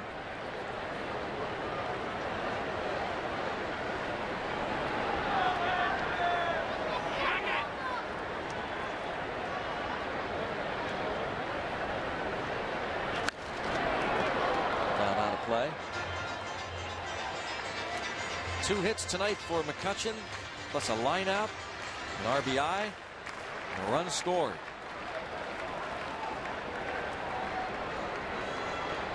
McCutchen and Marte in the top 10 in the National League in runs scored. McCutchen now with 140 hits. High fly ball to center field. Well hit toward the wall, and the catch made by Pollock, and the Pirates go down in order. We'll head to the 8th. Pirates lead it 4-2.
3-10 for the D-backs, 4.66 ERA. Jeff Locke is 9-3 with a 2.43 earned run average. Sunday, Wade Miley goes for the D-backs. He's 9-8 with a 3.63 earned run average. And Charlie Morton starts Sunday's game, 4-3, 3.79. He goes for the Buccos. Nissan road ahead. Thanks for sticking with us through a little bit of technical trouble. Here we see Locke and Morton, and then A.J. Burnett talking to him today.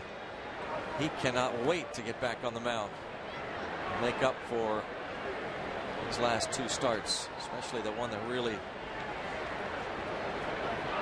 upset him yesterday. Stake to that lead.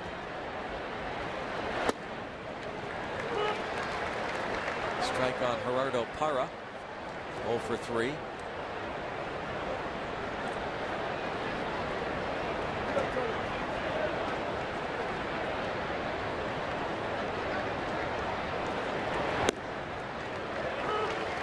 Jeanmar Gomez, 1, 2, 3, 7th, and he's just pumping strikes in there.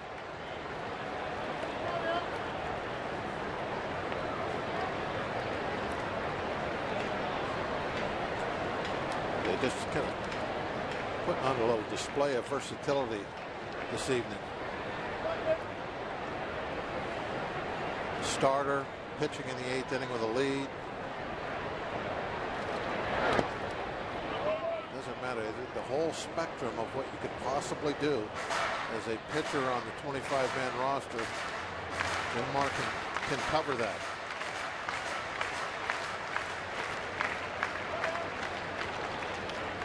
Clint might even be able to depend on him for a save if he'd have to. In the air to left. Marte.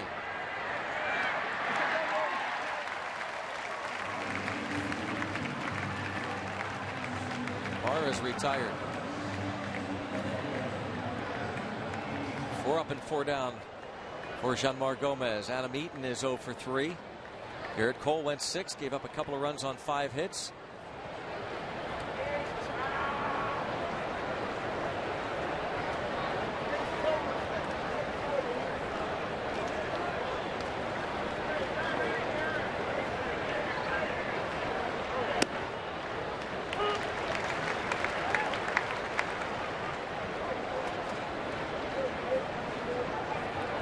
Round pick out of Miami of Ohio 3 years ago. Adam Eaton.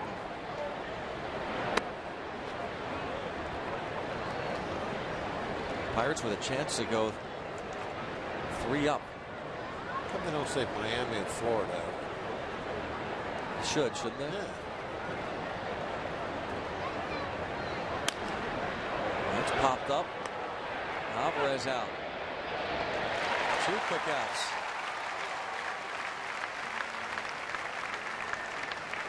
Place a deposit for your 2014 Pirate season tickets. From full season to half and 20 game plans, there is a plan that is perfect for you, and enjoy the great benefits all season long. Plus, deposits made right now get 2013 postseason priority.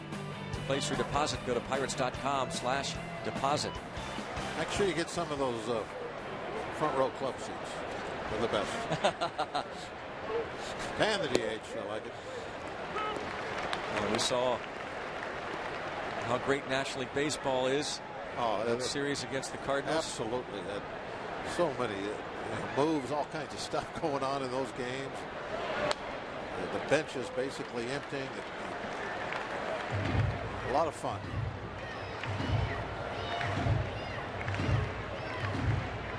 It's not an easy game for either manager to have to make all those different decisions, calls, extra innings.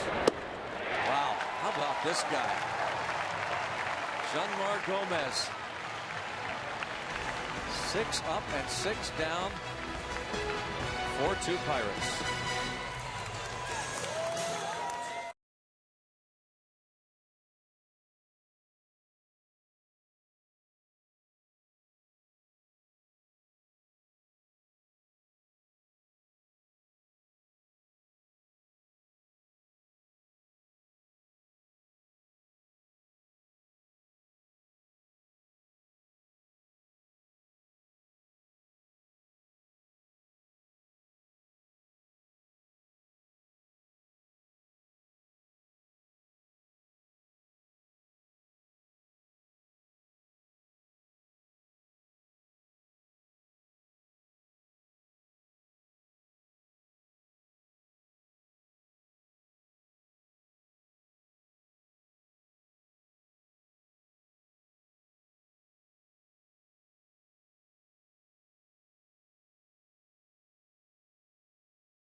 sellout crowd at PNC Park.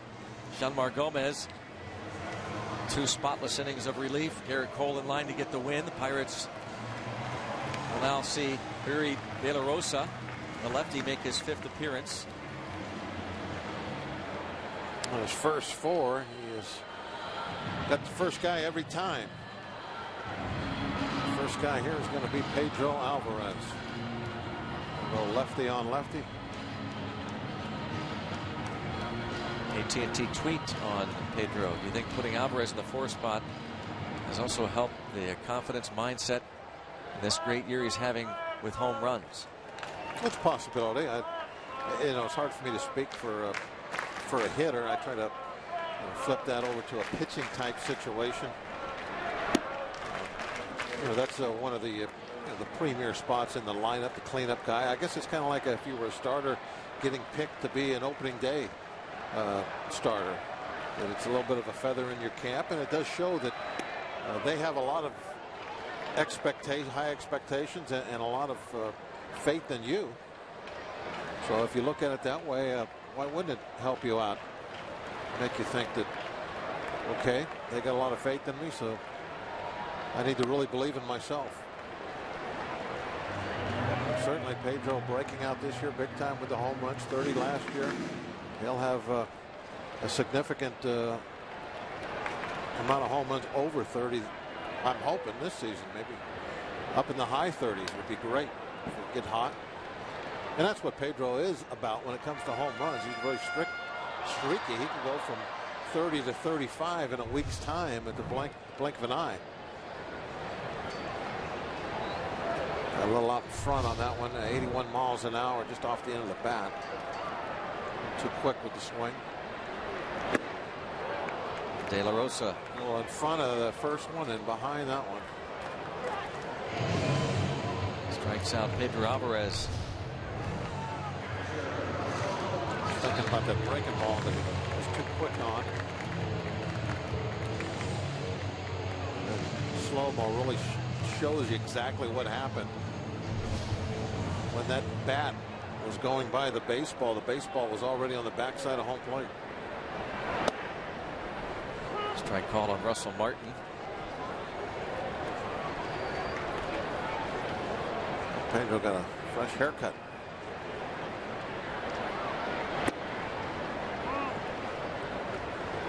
Going home for 3 days, you got to take care of all that stuff real quick.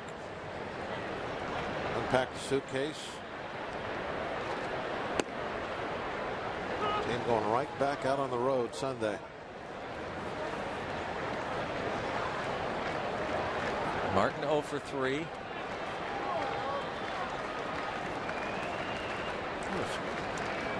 A couple of new haircuts. Here's out number 2. And the Diamondbacks wearing that number 19 on their sleeve. You see that patch honoring the 19 victims, the men who were fighting those fires out in Prescott earlier this year. That was a really nice gesture on the part of the Diamondbacks. That was quite a tragedy.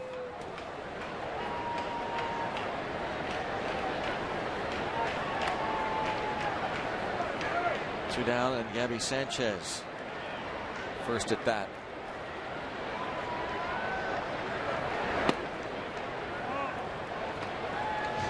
Ball 1 on Gabby Sanchez.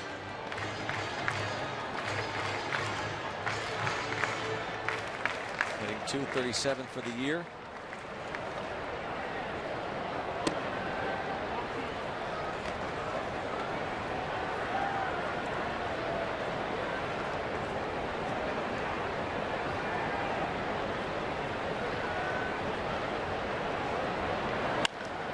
Drive to left, hit deep.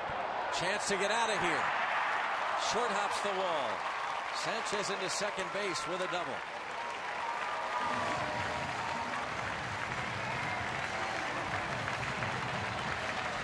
Need to get a little higher.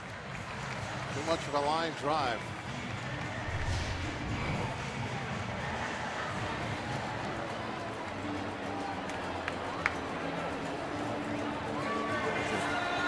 tight on the screws.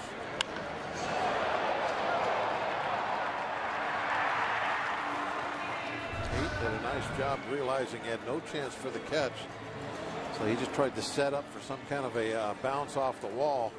But it's so far here at PNC Park, that left field wall, even if you do get a good bounce, very seldom are you going to keep anybody to a single. Right field you can do that, but not in left. Kirk Gibson going to make another pitching change. Pirates leading 4-2.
Enjoying a night and a Stand Up to Cancer night. I mentioned Tim Neverett.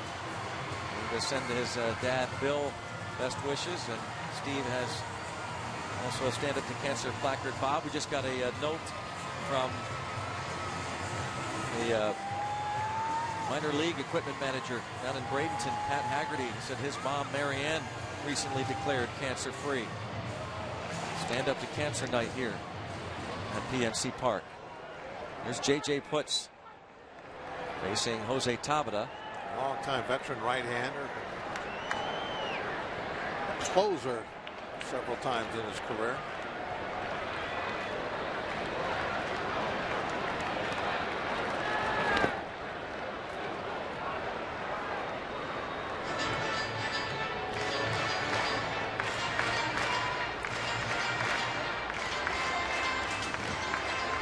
Tabata 0 for 2 with a walk.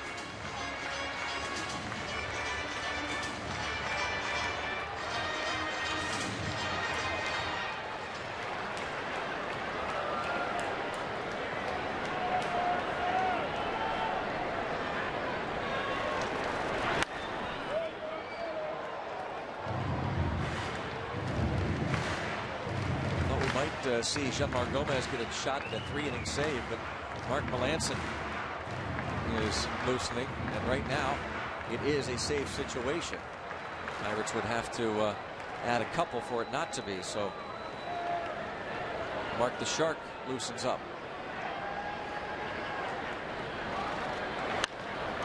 High fly ball hit well to right field by Tabata, and it is gone, an opposite field home run for Jose Tabata. And now the Buccos lead it 6-2. And there goes your save situation.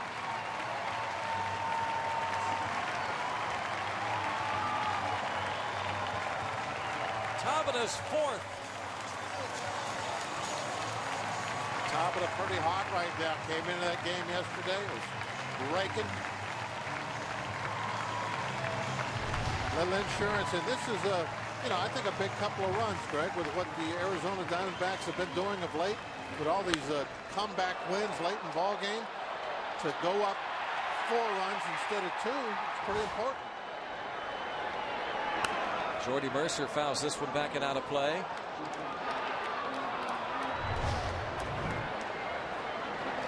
It's a nice catch here. Huh? Yeah. Man. Backhand grab.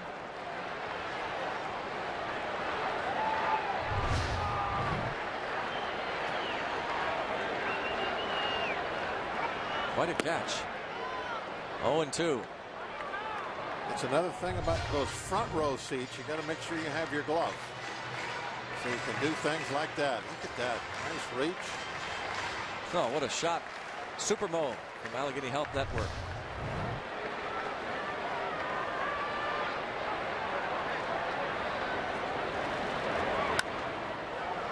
Mercer fouls that one away. The Reds are leading the Brewers 5-4 in the fifth. The Cardinals were losers earlier. The Pirates shot to go 3 up on the Cardinals. Yeah, he's another one. Yes, sir. Yeah. And haircuts are working.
Just a reminder, as you enjoy a cold one, look forward to Miller Time later in tonight's game, brought to you by Miller Lite.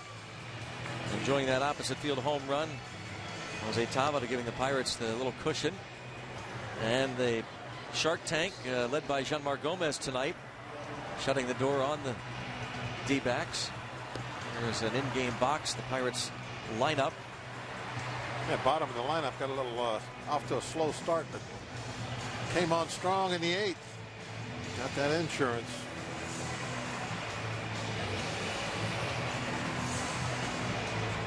Mark Melanson, 7 saves on the season. And just a great situation the Pirates had. We talked about it in spring training, how there was a couple different options for the 9th inning. Obviously, Grilli did a phenomenal job right from day one. But when Grilli got hurt, had to come out. Melanson is in there, and he's been unstoppable. And Clint Hurdle decides once he got him up, and that's something he's talked about before, once I get these guys up, I don't want to most times just have them sit down, because they might as well be in the ball game once they're warmed up. He pays close attention to that, so even though it's not a save situation. And some work in here, and this sellout crowd starts the Let's Go Buck chants as the Pirates are 3 outs away from moving back to 3 up on St. Louis, and would stay at least 2.5 up on the Reds, who are leading the Brewers.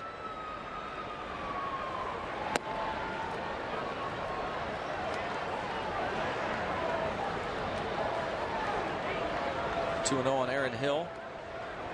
1 for 2 with a walk against Garrett Cole, in line to win his 6th.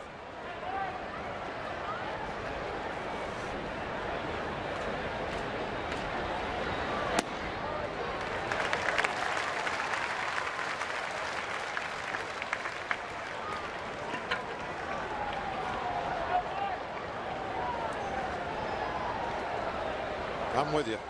I'm with you.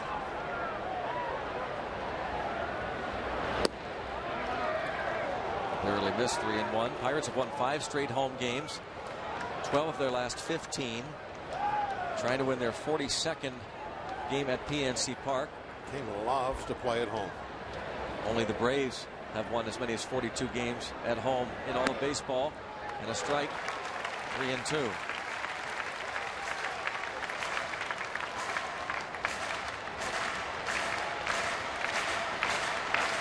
Another sellout crowd tonight. Watch the Pirates take a 2-0 lead in the 3rd on the 2-run single by Alvarez. The D-backs tied it the next half inning. Ball off of Hill. And that would be it for Arizona against Garrett Cole. 2-run 4th.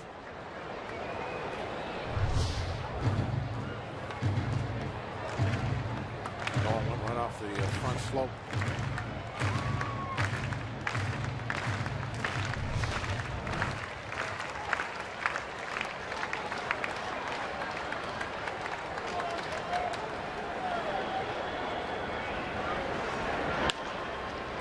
Alvarez to Sanchez, 1 down.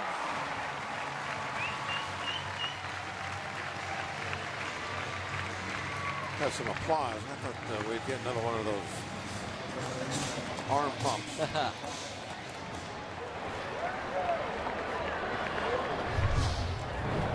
Let's watch him again. Okay, there's the ground ball. Let's have an arm pump. Yeah. He did give the thumb. Yeah. Call him out. Saw that.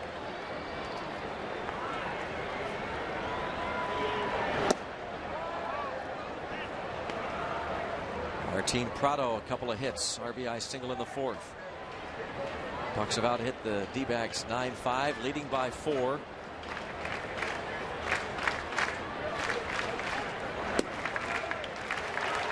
Of course, these games all important to Arizona. The D-backs started the day 6 back of the Reds for the 2nd wild card spot.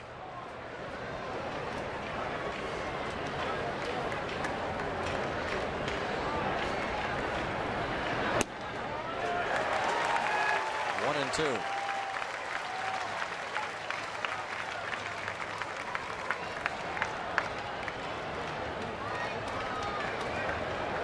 As hot as the Dodgers are, they got a pretty good lead right now as far as their standing. 7.5 games starting tonight. Arizona, I'm sure, thinking more and more about a wild card opportunity. But they got some catching up to do in both cases, whether they're going for a division or the wild card. They got to get into playoff mode real quick. Every game. How about that play? The Shark showing the quickness. 2 away. Yeah, that's right. The Shark.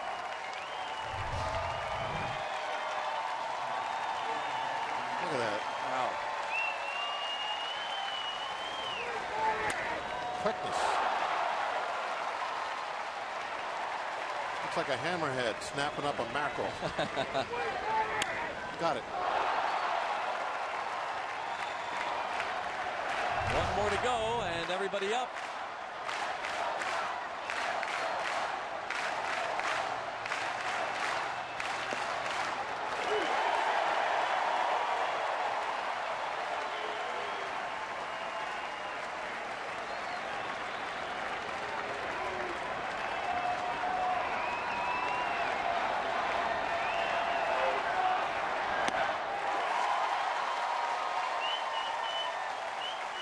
Two on Nieves.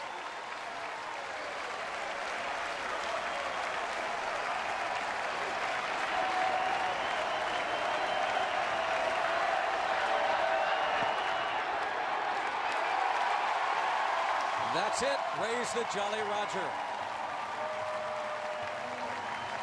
Rather uneventful ninth inning as Melanson comes in and just cruises. Starling Marte, our Honda player of the game. He was the table setter. And it's a short 3-game homestand here, but I think an important one after that road trip where things didn't go the way the Pirates need to get back home and make sure you win a couple. And winning this first one in fine fashion sets it up for a real nice weekend. Bucks back home and yet a W. Final of 6-2. Garrett Cole is 6-5 with the win. Now let's send it to Paul and T.